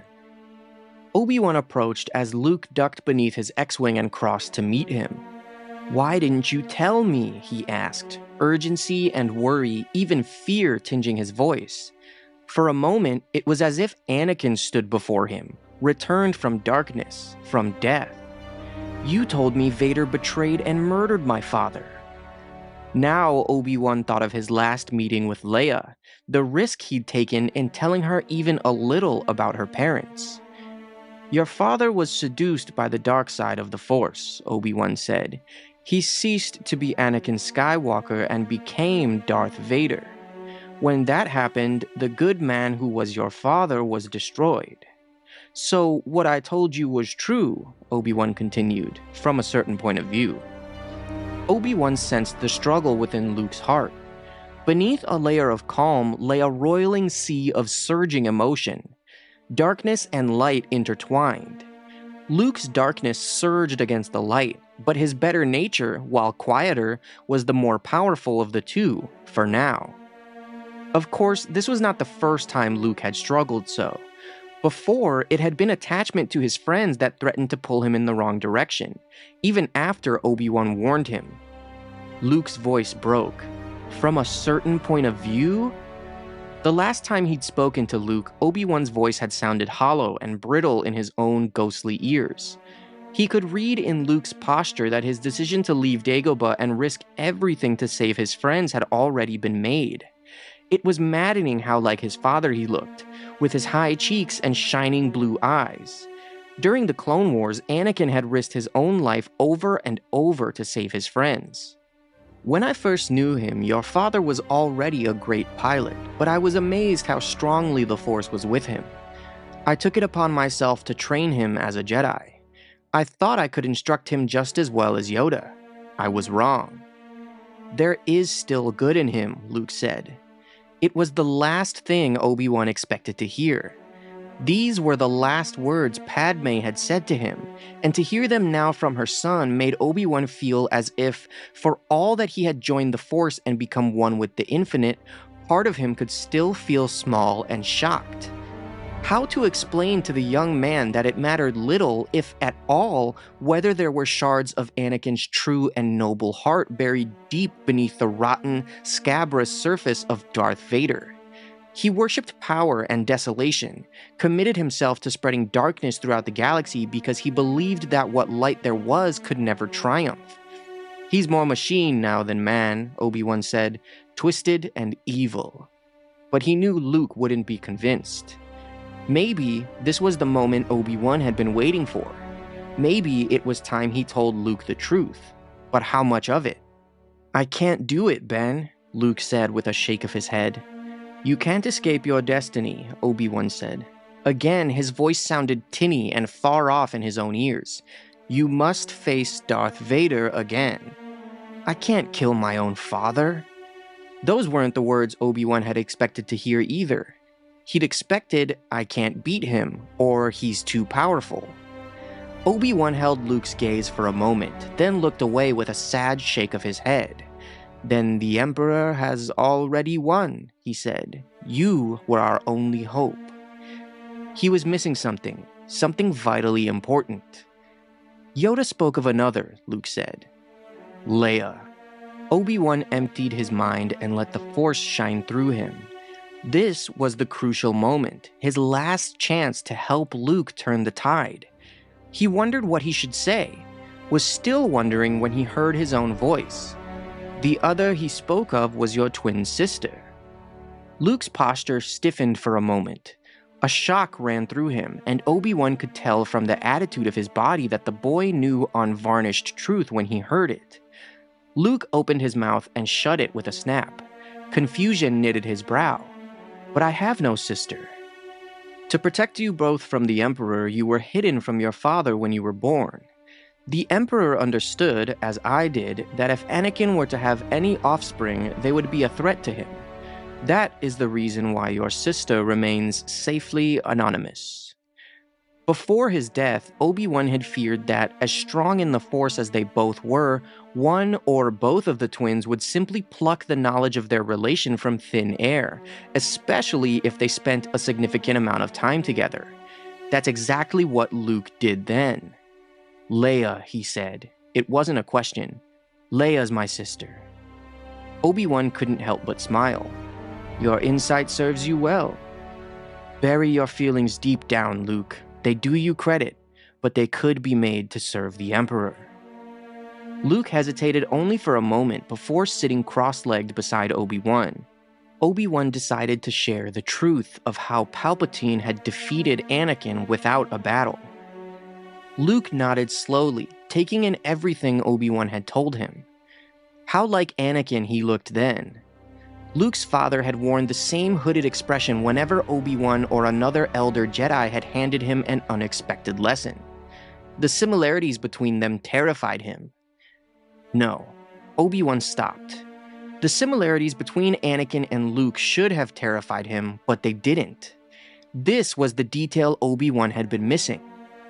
Everything he'd said to Luke was true, and Luke favored his father quite a bit in most ways, but there was something quieter in his temperament for all that darkness and light still struggled within him.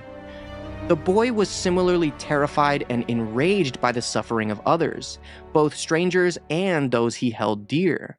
But where Anakin had always felt himself an outsider, set apart from his allies, destined to fail or triumph alone, Luke saw himself not as a hero or a martyr, but as one thread in the tapestry of life. He intuitively understood himself as an expression of the Force, drew his power from it not in great drafts but in small, careful sips, taking only as much strength as he needed for the task at hand. There was a great deal of Anakin in him, but he had inherited mainly Anakin's best qualities. Obi-Wan hadn't killed Anakin Skywalker, but neither had Vader. The best of him lived on in Leia and in Luke. He realized all at once that Luke was watching him carefully, that his expression had been entirely open.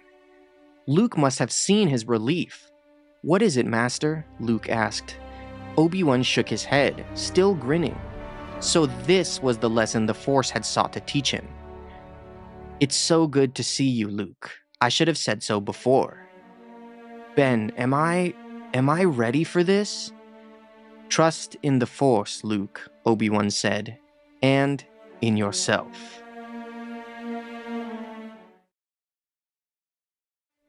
The final confrontation between Obi-Wan Kenobi and Darth Vader was one of the most important moments in the entire Star Wars saga.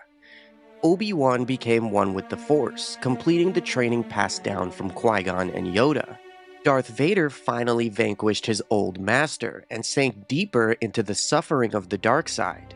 And Luke Skywalker suffered another loss, becoming even more determined to learn the ways of the Jedi.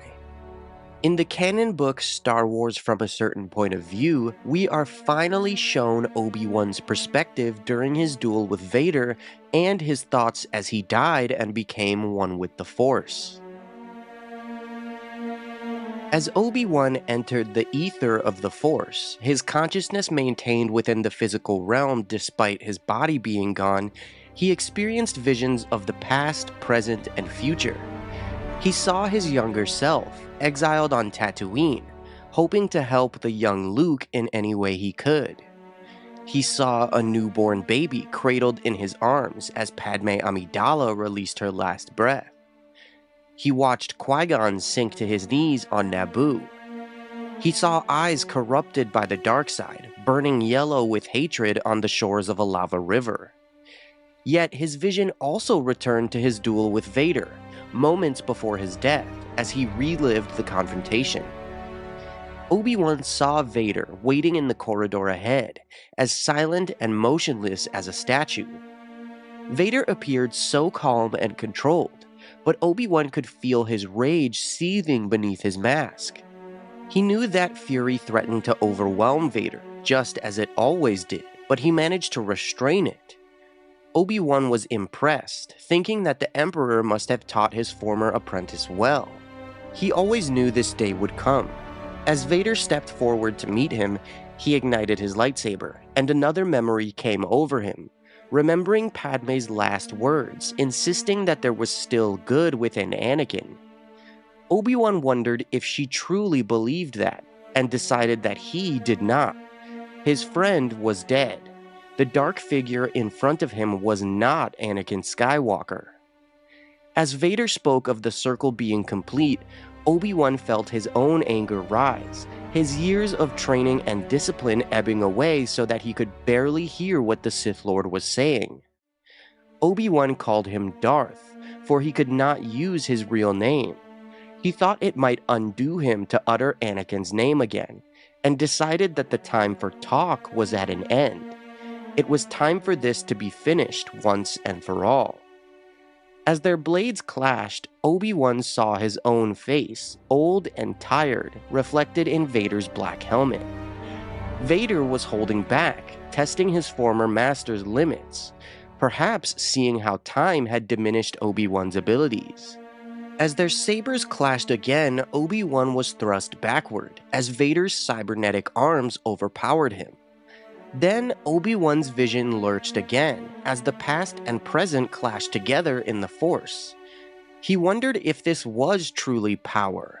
Maintaining his consciousness was nothing like Yoda and Qui-Gon had spoken of. He was being overwhelmed by visions. Then he returned to the duel with Vader. Obi-Wan was depleted, his body screaming with pain. He knew that he had no hope of winning the fight. As Vader forced him back again, Obi-Wan sensed that Luke was near, and he felt Luke through the Force, praying that Vader couldn't. He wondered why he had ever listened to Owen, why he waited so long to train Luke. He knew that it was too late now. There was no way to prepare Luke for what was to come. Obi-Wan felt that he had failed until he heard the young boy cry his name and saw Luke watching across the landing bay. And then Obi-Wan heard Qui-Gon's voice, telling him to go to Luke. He knew what he needed to do, and he turned to Vader and smiled. All that mattered was Luke. As Obi-Wan closed his eyes, he barely heard the blade of Vader's saber sweeping through the air, but he did hear Luke's anguished cry as Obi-Wan vanished from the physical world. Within the Force, Obi-Wan saw the fight happening in the hangar, and knew that Luke would surely be killed if he stayed for too long. But he had never let the boy be harmed in the past on Tatooine, and he wouldn't let it happen now. So he whispered words that only Luke could hear, telling him to run, and Luke listened. Obi-Wan was at Luke's side, forever in the Force.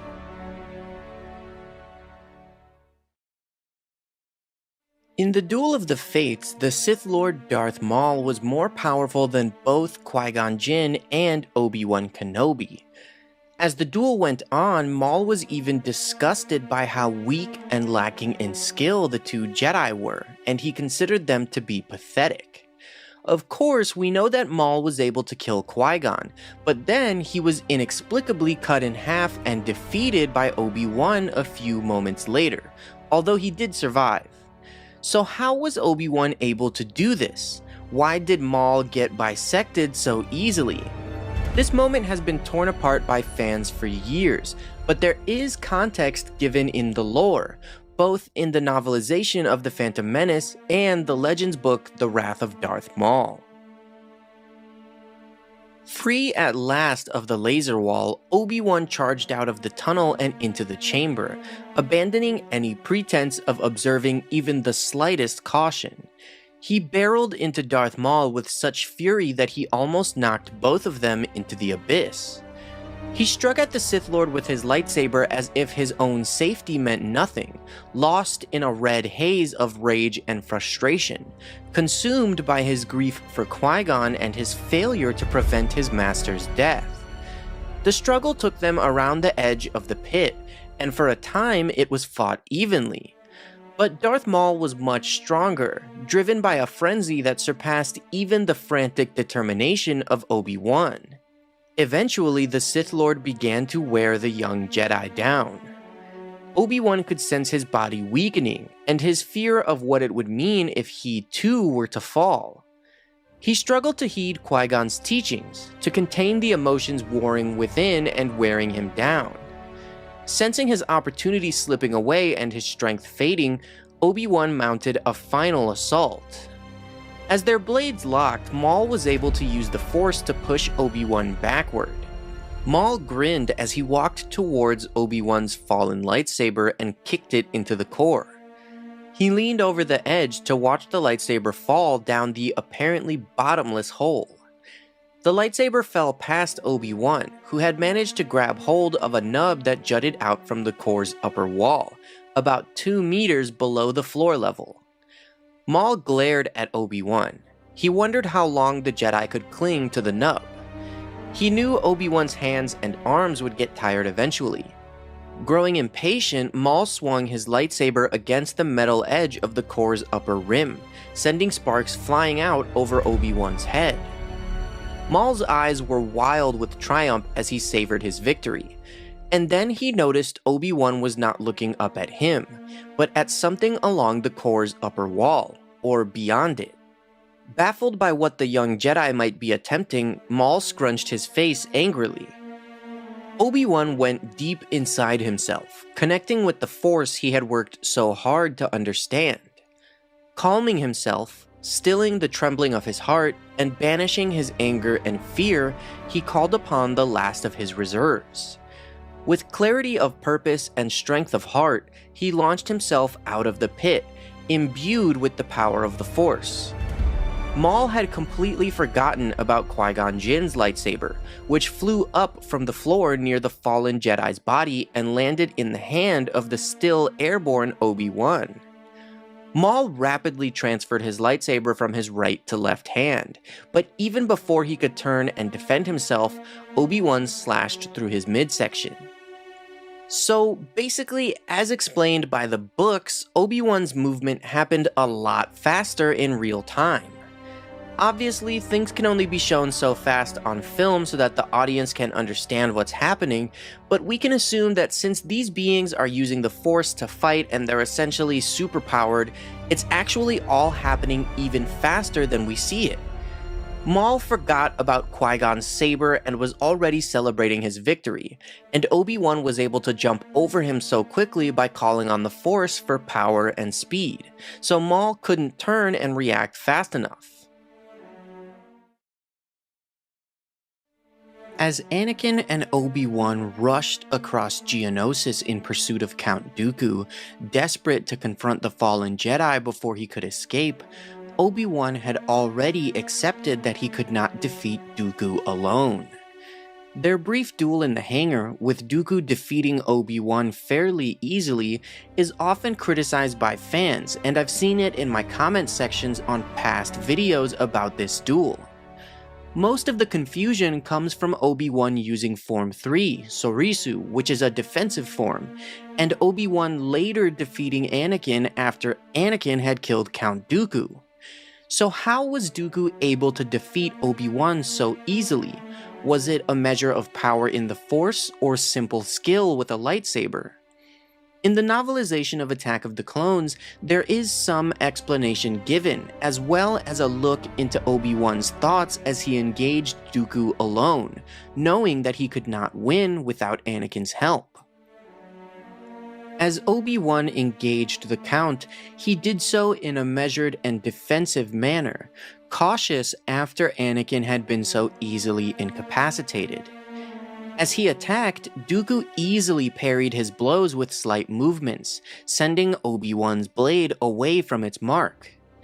As he attacked again, his offense seemed exaggerated and inefficient against Dooku's blade work.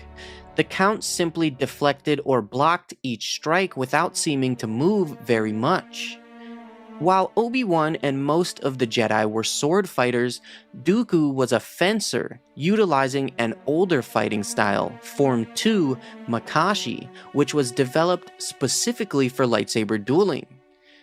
The Jedi Order as a whole had all but abandoned the practice of Makashi, considering it almost irrelevant against the enemies of the present galaxy, but Dooku had always held stubbornly to it, considering it among the highest of fighting disciplines. Makashi emphasized precise strikes and well-balanced footwork, as the user would keep both of their feet aligned, advancing and retreating along a single line. Skilled duelists utilizing Makashi would be able to end their fights quickly by penetrating their opponent's defenses and landing a mark of contact with their saber. As the battle between Dooku and Obi-Wan played out on Geonosis, Makashi showed its brilliance. Since Dooku displayed a mastery of Makashi's defensive practices, Obi-Wan was forced onto the offensive, which was the complete opposite of what his practice of Form 3, Sorisu, was intended for. Sorisu was focused on building an impenetrable defensive wall around the user, deflecting all attacks until the opponent exhausted themselves and began to make mistakes. However, against Dooku, that wasn't even an option for Obi-Wan. The Count had control of the duel from the beginning, forcing Obi-Wan to attack first. Dooku remained on that single line with his footwork, effortlessly remaining in perfect balance as he shifted into defense and then launched into offense. After another series of attacks, Obi-Wan found himself fatigued, gasping for breath. Yet he attempted to steady himself and attacked again, fiercely. The Count continued to fend off his strikes, drawing Obi-Wan too far forward as he prepared to counterattack. Then it was Dooku taking the offensive, stabbing and striking so quickly that Obi-Wan's parries could not move fast enough to meet his red blade. As such, Dooku was able to quickly land two blows, one to Obi-Wan's shoulder and another to his thigh. So, while Obi-Wan was utilizing Sorisu during this duel, he wasn't able to practice it as intended, and he had not yet achieved mastery of the form. He wasn't considered the master of Sorisu until 3 years later at the end of the Clone Wars.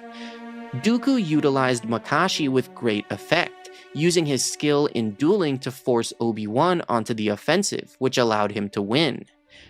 Obi-Wan had already accepted that he couldn't defeat Dooku alone, and the Count simply used his skills with a lightsaber to win. Obi-Wan Kenobi served as Luke Skywalker's first master, introducing the young boy to the Force and the ways of the Jedi.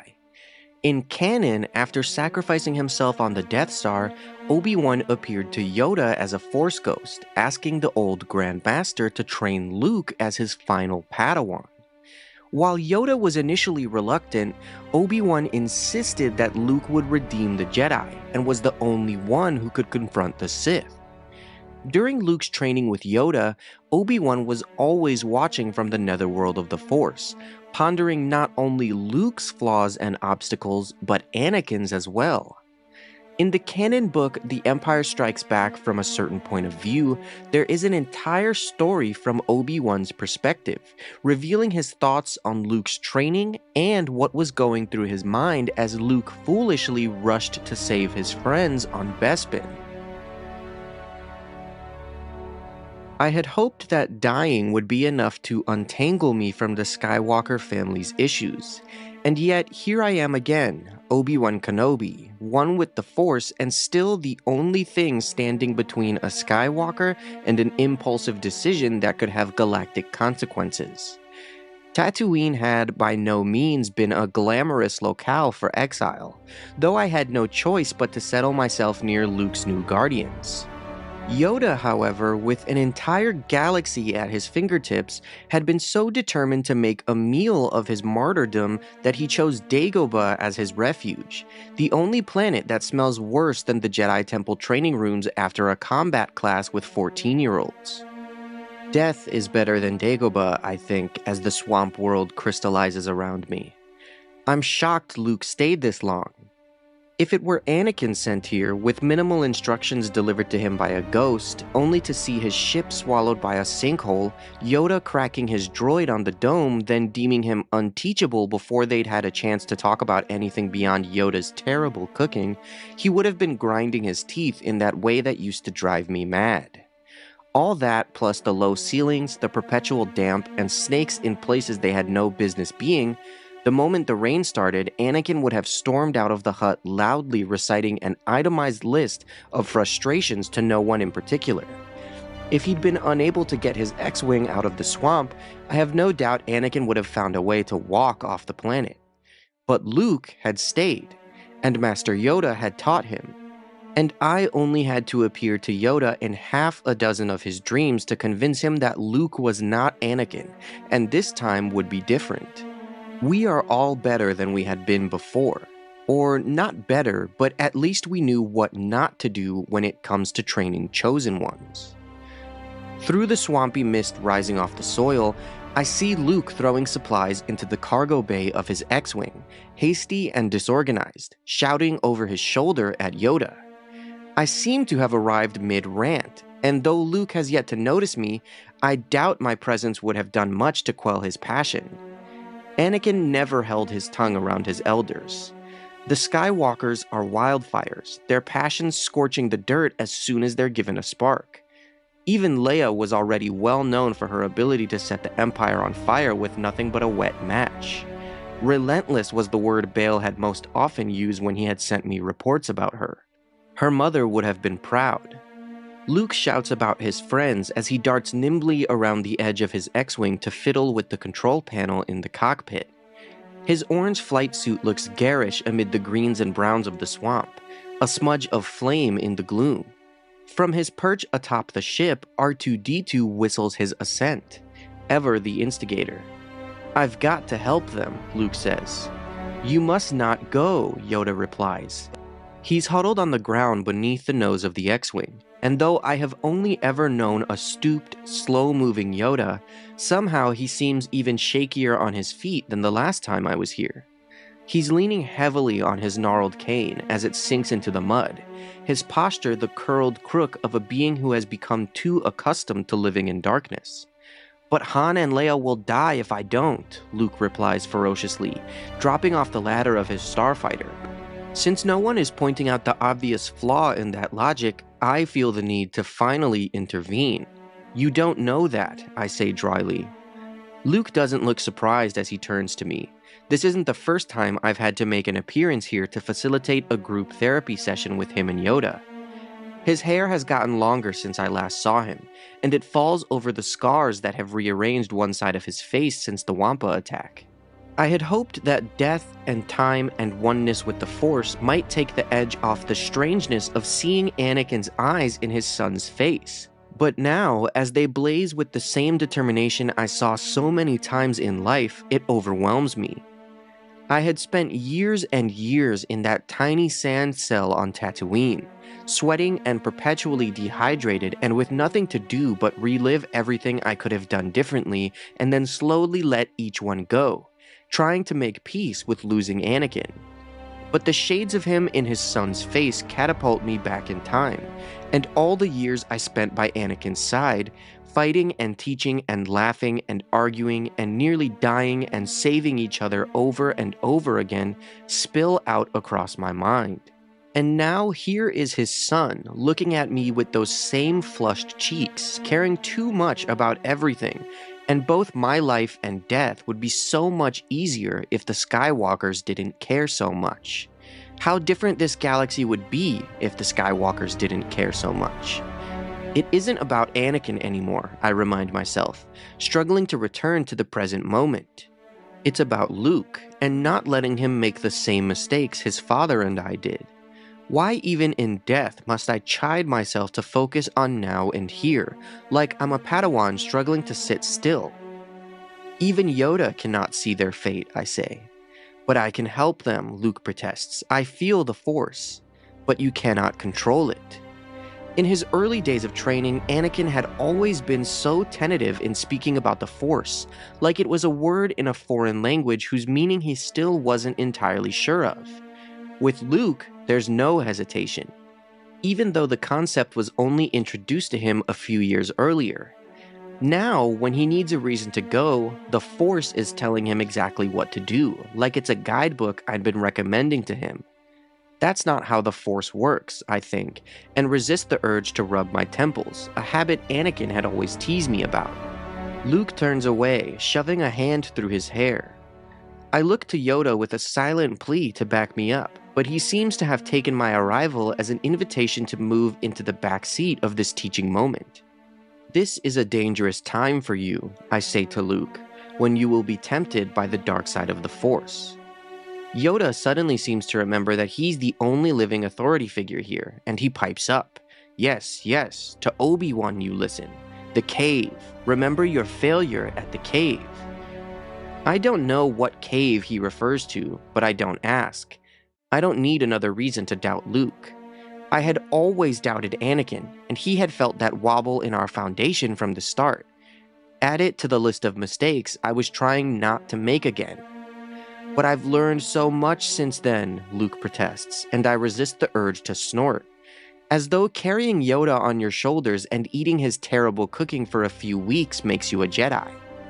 Master Yoda, I promise to return and finish what I've begun. You have my word. Why did I come? I lost this fight before it even began. Anakin never learned how to back down from an argument, even if he had definitely been proved wrong. Why did I think Luke should be any different? You can't keep a promise if you're dead, Luke, I want to say. And you'll be dead if you go because it is clear to everyone here but you that this is a trap. Which I can't say because you're your father's stubborn son, and it will only make you want to argue more. The Skywalkers don't listen.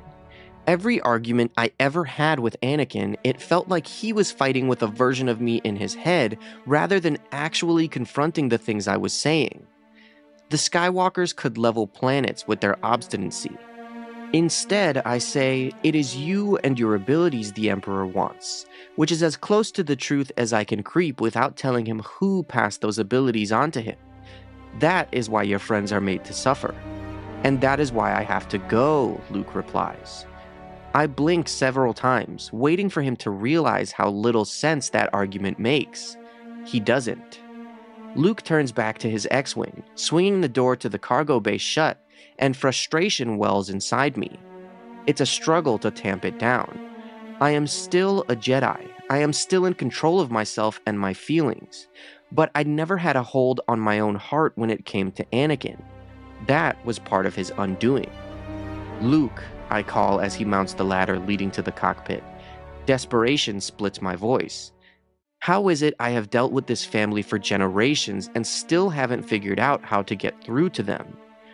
I don't want to lose you to the Emperor the way I lost. I fumble. What I want to say is Anakin.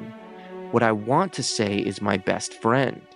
What I want to say is your father, the way we both lost him. To a needless war, to a wild heart, to a doomed prophecy. Instead, I finish Vader. Luke turns back to me, and there it is again, the wild glint in his eyes. There is Anakin. You won't, Luke says. Stopped they must be. Yoda is starting to sound frustrated, which is a testament to just how infuriating Luke is. Even Anakin rarely cracked Master Yoda. On this all depends. Only a fully trained Jedi Knight with the Force as his ally will conquer Vader and the Emperor. If you end your training now, if you choose the quick and easy path as Vader did, you will become an agent of evil. I glance down at Yoda, resisting the urge to argue. A divided front won't do us any good in persuading Luke to listen, but I want to point out that Anakin's path was never easy. I don't know why I am defending Anakin, even in my own head, especially after he killed me. Luke looks between us, his eyes suddenly pleading. He wants to go, but more than that, he wants us to tell him he's right, that he's doing the right thing. The Skywalkers always want to do the right thing. It's what gets them every time. All I say is patience. And sacrifice Han and Leia, Luke shoots back.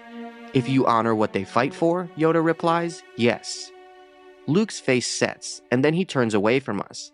His hand is strangling the struts of the ladder leading up to the cockpit. If you choose to face Vader, I say, you will do it alone. I cannot interfere. I say it mostly in the hope it will scare him into staying. He's never truly fought alone before. He's never been alone before. He hardly knows Han and Leia, and doesn't yet know who Leia is to him, and already his heart has put down deep roots, just like his father. With Anakin, it was his mother, then Qui-Gon and me, and Ahsoka and Padme. Childhood abandonment resulting in him clinging with white knuckles to whoever was nearest him. Luke presses his forehead against the ladder, and I think for a moment I've scared him enough that he'll stay. But then he says quietly, I understand. He turns back to us just for a moment, and there he is again, the son of my friend who could never be talked out of anything he set his mind to. R2, Luke calls as he mounts the ladder, fire up the converters. Luke, I call, one last attempt, but when he turns back to me, the words die in my throat. Everything I want to say to him suddenly feels hollow and untrue. The language of the Jedi that I had spouted for years, first to Anakin, now to his son. For every way the Council had broken Anakin down, I had stood by and let them. I had been their arbiter of justice, repeating the language they had given me. Why didn't I fight for Anakin, I think? So instead, I offer the only advice I have. Don't give in to hate. That leads to the dark side. Strong is Vader, Yoda adds. Mind what you have learned. Save you it can. Luke tugs the strap of his helmet into place. I will, he says, and I'll return. I promise. If only those were the sort of promises we could keep, I think. The cockpit of the X-Wing closes with a pneumatic hiss, and the swamp debris beneath it is blown aside as the engines fire. The starfighter lifts off, casting Yoda and I into darkness. Told you I did, Yoda murmurs, his face to the sky, and I wonder if he resents ghosts like me for arriving without warning. Reckless is he. Now, matters are worse. That boy is our last hope, I say, and in my voice, I hear every Jedi before me who brought us here, dead and desperate and up to our knees in a swamp. But Yoda shakes his head. No, there is another. And it's a long, quiet moment between us before I remind myself it isn't Anakin. He's not here anymore, and neither am I. By the time that Anakin was brought before the Jedi Order, he was older than most initiates and possessed a strong attachment to his mother, which is why the Council refused to accept him. As we know, Anakin became the Padawan of OBI-WAN in order to honor Qui-Gon's dying wishes, but the Jedi were always very aware of Anakin's issues with attachment and possession. In the Legends Encyclopedia, Jedi vs. Sith, The Essential Guide to the Force, there is a passage written by Obi-Wan, where he gives his true thoughts on Anakin's struggles with attachment as a Jedi. It has been 3 years since Anakin Skywalker became my Padawan learner. His powers continue to grow, and all of his instructors at the Jedi Temple acknowledge that his abilities exceed those not only of other students his age, but of many instructors as well. However, every Jedi Master has also noted that Anakin continues to exhibit behavior and emotions that are characteristic of Force users who did not begin Jedi training at infancy. As might be expected of anyone who has been liberated from slavery, he can be outspoken regarding social injustices. I have assured him that all Jedi must develop a sense of patience, something he has difficulty maintaining. Of greater concern are his impulsiveness, competitiveness, and occasional arrogance. I admit there have been several times that I have been at a loss for words for his actions. I must remind myself of various instances when I confounded or disappointed my own master, and that I too was once impatient to become a Jedi. As my Padawan, Anakin has become a strong part of my life, yet he remains something of a mystery to me. Recently, I found him gazing up at the night sky. Although Coruscant's atmosphere is too polluted for stargazing, I suspected he was looking in the direction of Tatooine. I know that from an orbital skyhook, Tatooine's twin suns would appear to the naked eye as a dim single star, and had found Anakin searching for that point of light on previous occasions. Feeling sympathetic, I asked him if he was thinking of his mother. He kept his eyes skyward as he answered that he was thinking of mine. His tone was not unkind or antagonistic, but I did sense a certain tension in his words. I asked why he was thinking of my mother, and he said, fixing me with an expression that indicated his answer was obvious, because someone should. I didn't know what to say to that. Anakin knows that a Jedi must relinquish familial attachments, but I suddenly found myself more concerned for his future than ever before. He misses his mother. I know this as well as anything. Although he left Tatooine willingly, he left a part of himself there. I can only offer him guidance, but if he is the chosen one, it seems inevitable that he must free himself from that bond. Anakin's brutal slaughter of a Tusken camp in an act of revenge for his mother's kidnapping and death was one of the first moments that the young Jedi stepped closer to the dark side. The violent event was sensed by Yoda, though he could not discern the specific details, and even the disembodied spirit of Qui-Gon Jinn attempted to intervene. Afterwards, Anakin confessed his dark deed to Padme and Chancellor Palpatine, but one person he never told was his master, Obi-Wan Kenobi. Obi-Wan would have to discover the truth for himself, many years later during his exile on Tatooine in the Legends novel The Life and Legend of Obi-Wan Kenobi.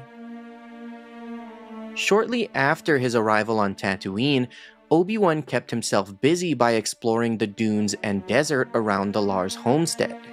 He had taken to visiting the homestead quietly twice a day, at sunrise and sunset, just to make sure Luke was alright. Whenever he rode his Eopie, he was always mindful of his surroundings and on the lookout for any danger. He had heard of a recent increase in Tusken Raider sightings, and was fairly certain that at least one tribe had become aware of his presence on their land. Recently, while exploring the vast area around the Lars homestead, he had come upon what appeared to be the ruins of a camp in a canyon in the Junland Wastes. He had traveled close enough to the ruins to see a cluster of bantha rib arches sticking in the sand, all that remained of several small huts, the kind used by the nomadic Tuskens. Seeing the ruins, Obi-Wan had suddenly been overcome by a feeling of loneliness and despair, which ended a moment later when a distant, blood-chilling howl echoed down from a nearby clifftop. He suspected that he may have wandered into an area that was somehow sacred to the Tuskens, and he proceeded past the ruins quickly, unable to inspect them any further. He would not learn any additional information until he was caught in the middle of a conflict between local farmers and a Tusken tribe led by a warrior named Ayark in the Legends novel KENOBI. Obi-Wan attempted to mediate the escalating war between the two groups, and he gained Ayark's trust since she was familiar with the Jedi thanks to the Tusken Jedi Sharad Het. It was Ayark that revealed that the Tuskens had become weaker because of a massacre that occurred more than 3 cycles earlier. She told Obi-Wan that a camp of mighty warriors had been wiped away, including their women and children. Obi-Wan was curious and shocked, and wondered whether a krayt dragon or some other predator had devoured the camp. Ayark confirmed that it was indeed a predator, but one that walked on 2 legs.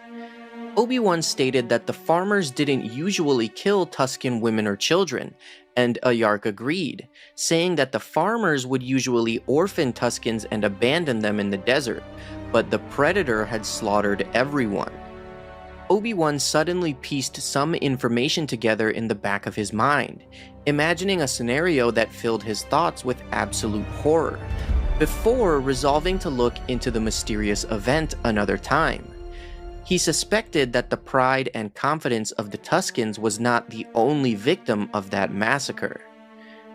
Obi-Wan would not get his definitive answer until 2 years later, in the life and legend of Obi-Wan Kenobi, when there was a sudden increase in Tusken attacks across the desert. He was disturbed by the dark disturbance in the Force that emanated from those Tusken raids on local moisture farms, and on his way to check on the Lars homestead, he found himself again near the ruins of the camp he had discovered not long after his arrival on Tatooine. Those ruins had always cast a dreadful feeling onto him whenever he neared it, and he had never felt compelled to inspect it more closely. However, on this particular day, the feeling was worse, practically sickening, and yet Obi-Wan sensed that the place was somehow beckoning him. He approached the camp on foot, noticing the bantha rib supports used for Tusken huts, and how amidst the remnants of one hut, the ribs were splattered with dried blood. Then he saw 2 rawhide strips that dangled from the arched ribs. Noting the height and position of the strips, he knew immediately that they had been used to secure a captive human's outstretched arms. And then it hit him. He didn't just sense it through the Force, he knew it for a fact already. This was where Anakin's mother had died. For a moment, he had to resist the urge to tear his eyes away from the strips because he feared if he did, the ruins might disappear along with the knowledge that came with them. When he finally did pry his gaze away from the blood-stained arches, he saw the numerous bones that poked up through the sand around and throughout the ruins, bones that were much too small to have come from banthas. Obi-Wan knew they were the remains of the Tuskens who lived in the camp, slaughtered by Anakin. Suddenly, the disembodied voice of Qui-Gon Jinn spoke into his mind, simply stating that now Obi-Wan knew the truth. He was so stunned by what lay in front of him that he didn't even flinch at the sound of Qui-Gon's voice. Instead, Obi-Wan asked his old master why he never told him the truth about Anakin's massacre. Qui-Gon replied that he withheld the truth simply because Obi-Wan was not ready to know, and still wasn't ready. Obi-Wan said that if Qui-Gon believed that he wasn't ready to understand what happened in the camp, he was mistaken.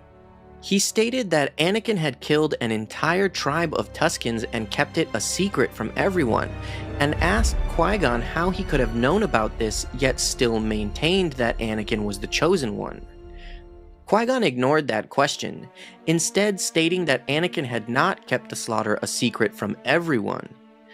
Obi-Wan sighed, and knew that Anakin must have told Padme and most likely Palpatine. He also realized that if Anakin hadn't told Owen Lars about it, then Owen must have discovered it for himself, making the farmer believe that the Jedi were prone to murder in the name of revenge. Obi-Wan gathered that that explained why Owen was so wary of his presence and did not trust him. Qui-Gon interrupted his contemplation with another question, asking why Anakin kept the secret from him. Obi-Wan replied that it didn't matter whom Anakin told, only that he was a Jedi and became a butcher. Qui-Gon told him that he shouldn't judge when he failed to understand. Obi-Wan became exasperated with his old master's comments, asking what he was supposed to understand. Qui-Gon repeated that Obi-Wan was still not ready to know. Sighing, frustrated and still emotional due to the recent revelations, Obi-Wan began to walk away from the ruins, telling Qui-Gon that he hoped to learn the answer to his questions whenever he was ready. So this is just a really interesting and beautiful story because I never knew that Obi-Wan did discover the truth about Anakin slaughtering the Tusken camp, and it is a pretty interesting thing that Qui-Gon never told him. I also think that it's a great detail to have Owen know the truth about what Anakin did, and have that just be another big reason that he doesn't trust the Jedi or Obi-Wan. It just gives some great depth to his character and really ties the prequels and the original trilogy together in my opinion. In 22 BBY, while the Separatist crisis began to gain momentum in the galaxy, the Commerce Guild and the CIS sought to add more planets to their cause. Ancyon became their next target, due to the world acting as a linchpin for several treaties tied to other more important planets. If Ancyon seceded from the Republic, it would cause a chain reaction that would rip more than 40 worlds from the Republic as well. To deal with the crisis on Ancyon, the Senate sent 2 teams of Jedi, consisting of Masters Luminara Unduli and Obi-Wan Kenobi, and their Padawans Barriss Offee and Anakin Skywalker. Their mission was to convince Ancyon to remain within the Republic. While there, Obi-Wan, Luminara, and even Barriss all regarded Anakin with curiosity, recognizing that he was truly a unique Jedi Padawan. In their first encounter on Ancyon, Barriss studied Anakin's behavior after they had defeated a group of attackers, noticing that he wore confidence like a handmade suit and smiled cockily after their victory. In conversation, Barriss compared the current tensions on Ancyon to the Naboo crisis 10 years earlier, and remarked how Anakin was present during that conflict. She noticed the pride Anakin emanated when speaking of Naboo, and mused that he was indeed a unique Padawan. He seemed to be strange, but not in an unlikable way, and she sensed that he was rife with internal conflicts, yet there was no denying his obvious strength in the Force. The two of them seemed to get along in a friendly enough way, yet Barriss was uncertain about Anakin's personality. She could see that Anakin was very sure of himself, and that he wanted to know and do everything immediately. Perhaps she was mistaking his confidence for arrogance. They were close enough in age, yet Anakin struck Barriss as somewhat childlike in some ways and mature in others, and she wondered if she would have any time to get to know him, since they hadn't become acquainted in the Jedi Temple. Much later, the tension between the two Padawans, as well as Anakin's uniqueness, was sensed by Luminara. When she observed the slight tension between Barriss and Anakin, sharing her thoughts with Obi-Wan, she stated that she could sense the strength of the Force in Anakin, like a wild river that needed to be tamed. Obi-Wan explained that Anakin had come unreasonably late to training, and he was raised by his mother to a greater age than the usual Padawan. Luminara was shocked that Anakin knew his mother, since such an attachment presented all kinds of complications and difficulties. Obi-Wan agreed, and admitted for that reason alone he normally would not have accepted Anakin as his apprentice. However, he was determined to respect Qui-Gon's dying wishes that Anakin be trained as a Jedi.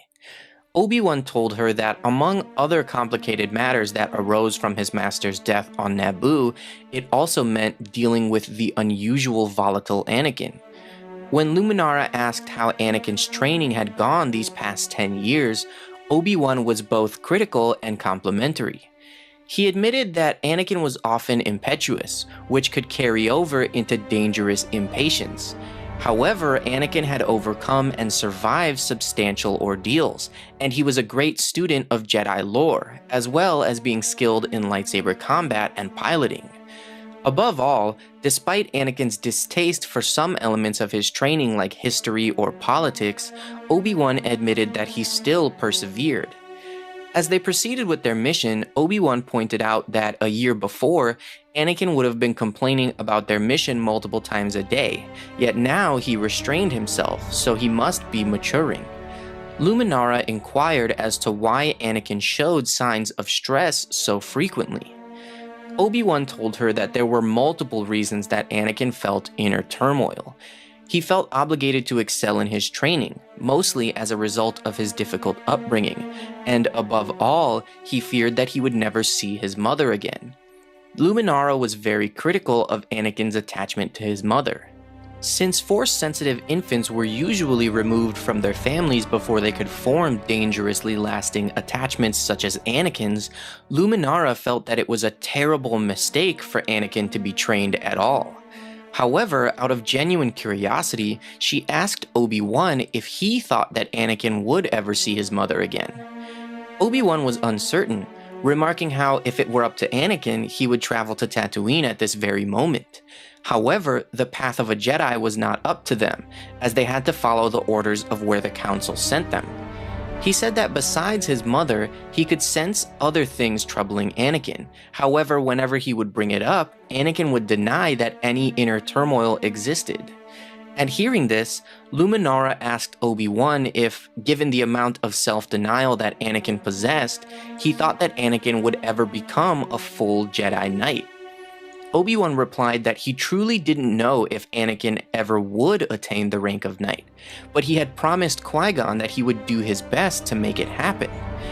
He admitted that he held his doubts about Anakin completing his training at all, yet he would honor his promise, so that if Anakin overcame his internal conflicts and did become a great Jedi, Qui-Gon's judgment would be vindicated. Obi-Wan admitted that there was only so much he could do to help Anakin with his problems, by teaching, advising, and offering a sympathetic ear. However, in the end, only Anakin himself would decide what he would become. When Luminara asked what Anakin's biggest problem was, Obi-Wan conceded that he didn't know the answer to that, and if he did, he would have tried to cure it long ago. He said that one day, perhaps that answer would be unearthed by Anakin himself, which would indeed make for interesting times in the journey of the young Jedi. Obi-Wan's decision to not execute Anakin on Mustafar might seem relatively straightforward, since he had already told Yoda that he didn't have it in him to kill his fallen apprentice. But Obi-Wan's restraint was actually much more complex than that, as he considered not just what Anakin meant to him, but what kind of man and what kind of Jedi he was. His thoughts are explained in the novelization of Revenge of the Sith, but the most shocking detail comes from an excerpt of Obi-Wan's own journal in the Legends Encyclopedia Jedi vs. Sith: The Essential Guide to the Force, which reveals the main reason that Obi-Wan did not kill Anakin. First, the novelization reveals that as Anakin lay burning on the lava bank, Obi-Wan saw Palpatine's shuttle fly overhead, and he knew he was running out of time to escape and save Padme. Looking down at Anakin, he knew that it would be a mercy to execute him, but he did not feel merciful. Obi-Wan felt a calmness settle over him, and thinking clearly, he knew that he did not have time to climb down the bank of black sand. In the end, there was only one choice for him to make, the choice that any Jedi Knight would make. He told himself that regardless of everything that had occurred that day, he was still Obi-Wan Kenobi, and he was still a Jedi Knight. He would not murder a defenseless man. He would leave Anakin's life or death to the will of the Force, so he turned and walked away. Years later, during his exile on Tatooine, Obi-Wan wrote about his duel with Vader in his journal, revealing the main reason that he didn't kill him. "My duel with Vader was awful in its savagery. In the end, he was more determined to kill me than defend himself, and was blind with fury when I defeated him. I left him maimed and burning on the shores of a lava river. To have dealt him a killing blow might have been the merciful thing to do, but because I am a Jedi and not a cold-blooded murderer, all I could do was leave Vader to his fate. Had I killed him then and there, I believe I would have taken a step onto the same dark path that he had found so impossible to resist. But by leaving him for dead, I fear I failed yet again, for I soon learned that Vader had survived, in a fashion. He is mostly machine now, a malevolent construct of pistons and gears, plastoid and wires, his mortal remains fueled by the dark side. The galaxy will never know peace until Darth Vader and the Emperor breathe their last." So, as shocking as it is, the real reason that Obi-Wan didn't kill Anakin on Mustafar was because he believed that he would fall to the dark side if he did. I think that's just fascinating, and it adds another depth to the emotions and the complexity of that entire duel. Obi-Wan Kenobi's relationship with the Sith acolyte Asajj Ventress was incredibly complex, especially in Legends, as she attempted to kill Obi-Wan at every turn while he was determined to redeem her. Obi-Wan pitied Ventress, believing she had been manipulated by Dooku into nurturing the worst parts of herself, and that she wasn't actually an evil being, simply a victim. Even more interesting is the way that Obi-Wan compared Ventress to Anakin, believing that her fate could have just as easily been Anakin's if the Sith had discovered him on Tatooine. Ventress's fate is different in Legends, as she died in Obi-Wan's arms on Boz Pity when Anakin killed her. In the Legends Encyclopedia Jedi vs. Sith: The Essential Guide to the Force, there is an excerpt from the journal that Obi-Wan kept during his exile on Tatooine, where he actually mourns Ventress and reflects on her life and death. 2 days ago, on one of my walks, I came across the twisted, withered husk of a short desert plant that had grown in the shadows of a dusty rock formation. Yesterday, I passed the same plant again and noticed it had flowered small white petals, flecked with dark gray. This morning, I was surprised to find the entire plant had vanished. Even though I knew some creature had probably eaten it, I felt a sense of loss that surprised me, and I thought of Asajj Ventress. About 10 weeks after the Battle of Geonosis, Anakin and I had our first encounter with Ventress. She was a humanoid, hairless with pale skin, who wielded 2 lightsabers simultaneously.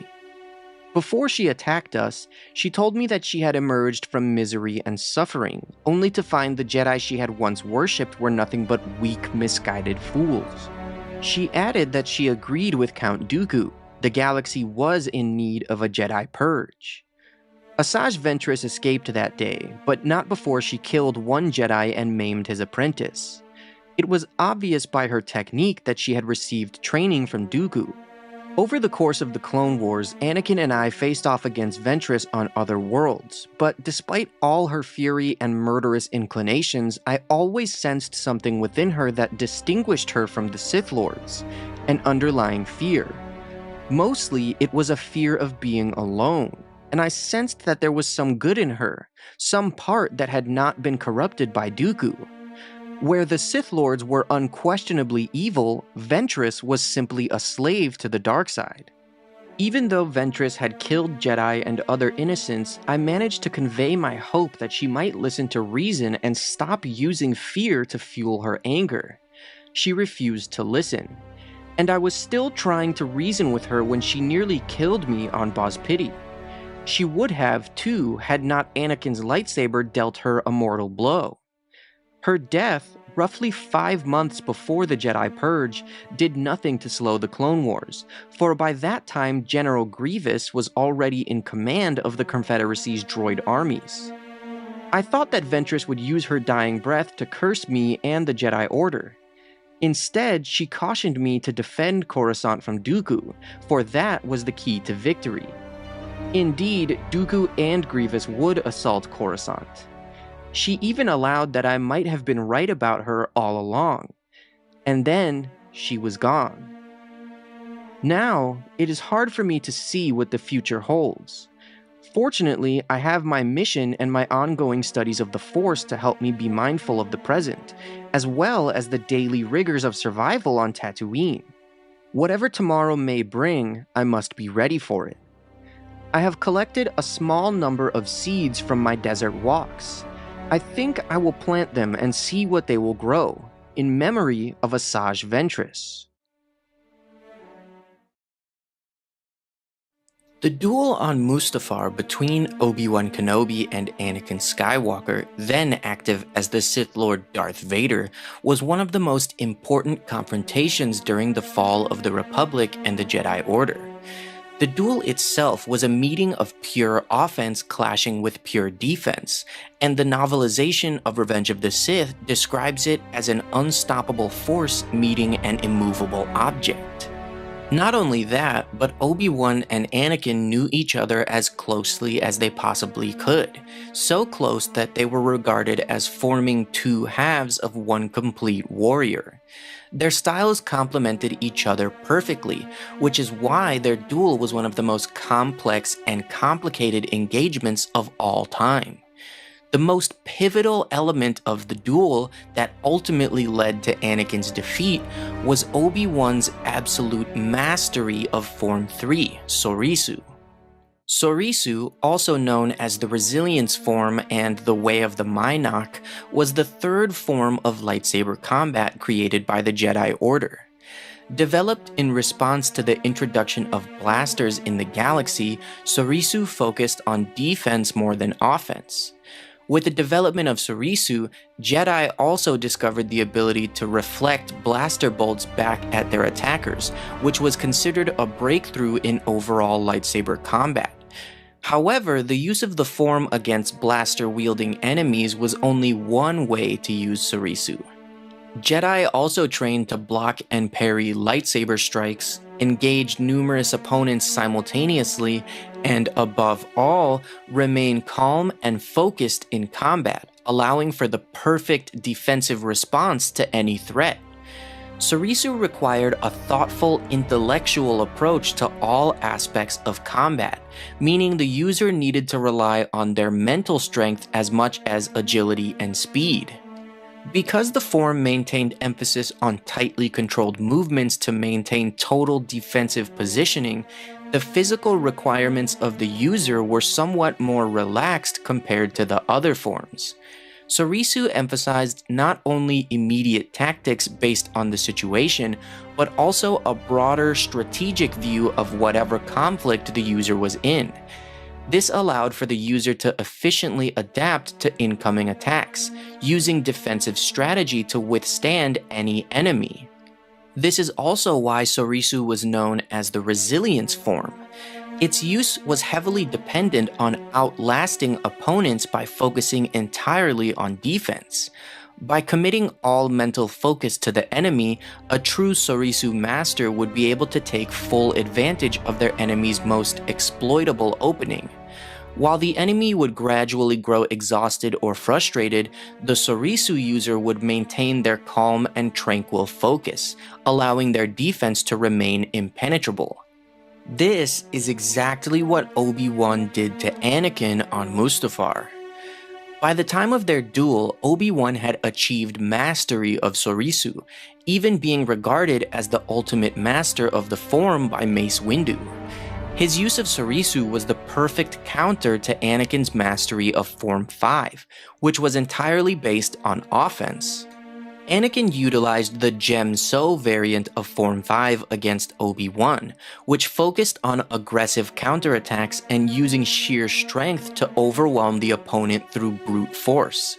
However, Obi-Wan's mastery of Sorisu and the way he utilized it allowed him to withstand Anakin's offensive onslaught. As Anakin attacked, Obi-Wan maintained his impenetrable defense, giving ground intentionally as he worked to outlast his fallen apprentice. As the duel progressed, Anakin grew increasingly frustrated by his inability to break through Obi-Wan's guard. This frustration, bolstered by the negative emotions of the dark side, caused Anakin's judgment to become clouded. He began to make mistakes and leave openings in his own defense. Meanwhile, Obi-Wan devoted himself fully to the practices of Sorisu, maintaining a calm state of mind and his defensive guard. Analyzing the tactical advantages of his surroundings, Obi-Wan was able to gain the high ground over Anakin, knowing that the latter was likely to make another mistake. Anakin's frustration did boil over, and he made the horrible decision of trying to jump over Obi-Wan, allowing the Jedi Master to mutilate him and end the duel. His victory was truly remarkable, given Anakin's raw power in the Force and unmatched skill in lightsaber combat. By following the way of Sorisu, perfectly embodying the name of the Resilience form, Obi-Wan used his defensive mastery to outlast Anakin for the entire duel and emerge victorious.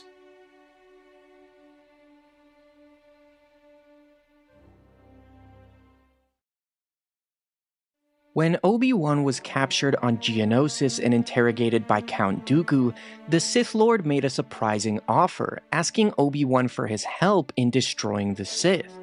While at first it may seem that this was simply a ploy to gain Obi-Wan's trust and betray him, there is actually a much deeper reasoning for Dooku attempting to recruit him. Dooku's Padawan was Qui-Gon Jinn, who was Obi-Wan's master, connecting the three men with a bond in the Force. Dooku's reasoning for wanting Obi-Wan as an ally is fully explained in the novelization of Revenge of the Sith, as Dooku and Palpatine waited for Obi-Wan and Anakin to reach them aboard General Grievous's ship. The false plan that Palpatine had presented to Dooku involved him killing Obi-Wan in order to push Anakin to fall to the dark side. Dooku was then supposed to toy with Anakin, allowing himself to be defeated so he could be arrested and become a prisoner of the Republic, only to be released once Palpatine created the new Empire. Dooku was tricked into thinking that he would remain Palpatine's apprentice, while Anakin would merely serve as their acolyte. While he was eager to forge a new Sith empire, Dooku had several reservations with this false plan, with the largest one being the death of Obi-Wan. As Master and Apprentice waited for the two Jedi to reach them, Dooku expressed his wish to give Obi-Wan one last chance to turn to the dark side, asking Palpatine for permission. Dooku argued that a Jedi of Obi-Wan's integrity would be invaluable in establishing the legitimacy of their new empire. Palpatine knew that Dooku had held an interest in Obi-Wan for quite some time. Dooku explained that it was only logical, since Obi-Wan's master was his Padawan, making Obi-Wan practically his grandson. But Palpatine replied that Obi-Wan was too old, too indoctrinated into the ways of the Jedi, poisoned by their tenets, and Dooku had already established that on Geonosis years earlier. Dooku was still not eager to kill Obi-Wan, but he supposed that he should have no trouble doing so, since he had ordered the Jedi Master's death once already in the Geonosian arena. Palpatine insisted that Obi-Wan needed to die, as his death would be the final key to make Anakin their Sith servant. Dooku understood that as long as Obi-Wan was still alive, he would be the largest obstacle in regards to Anakin's corruption. He still had his reservations, but he realized that his idea for substituting Obi-Wan for Anakin was misguided. Dooku rationed that his desire to spare Obi-Wan spawned from some misplaced form of sentimentality, and that Anakin was the far superior candidate to serve them. Thank you guys for watching this video. Make sure to like and subscribe if you enjoyed it, and may the Force be with you.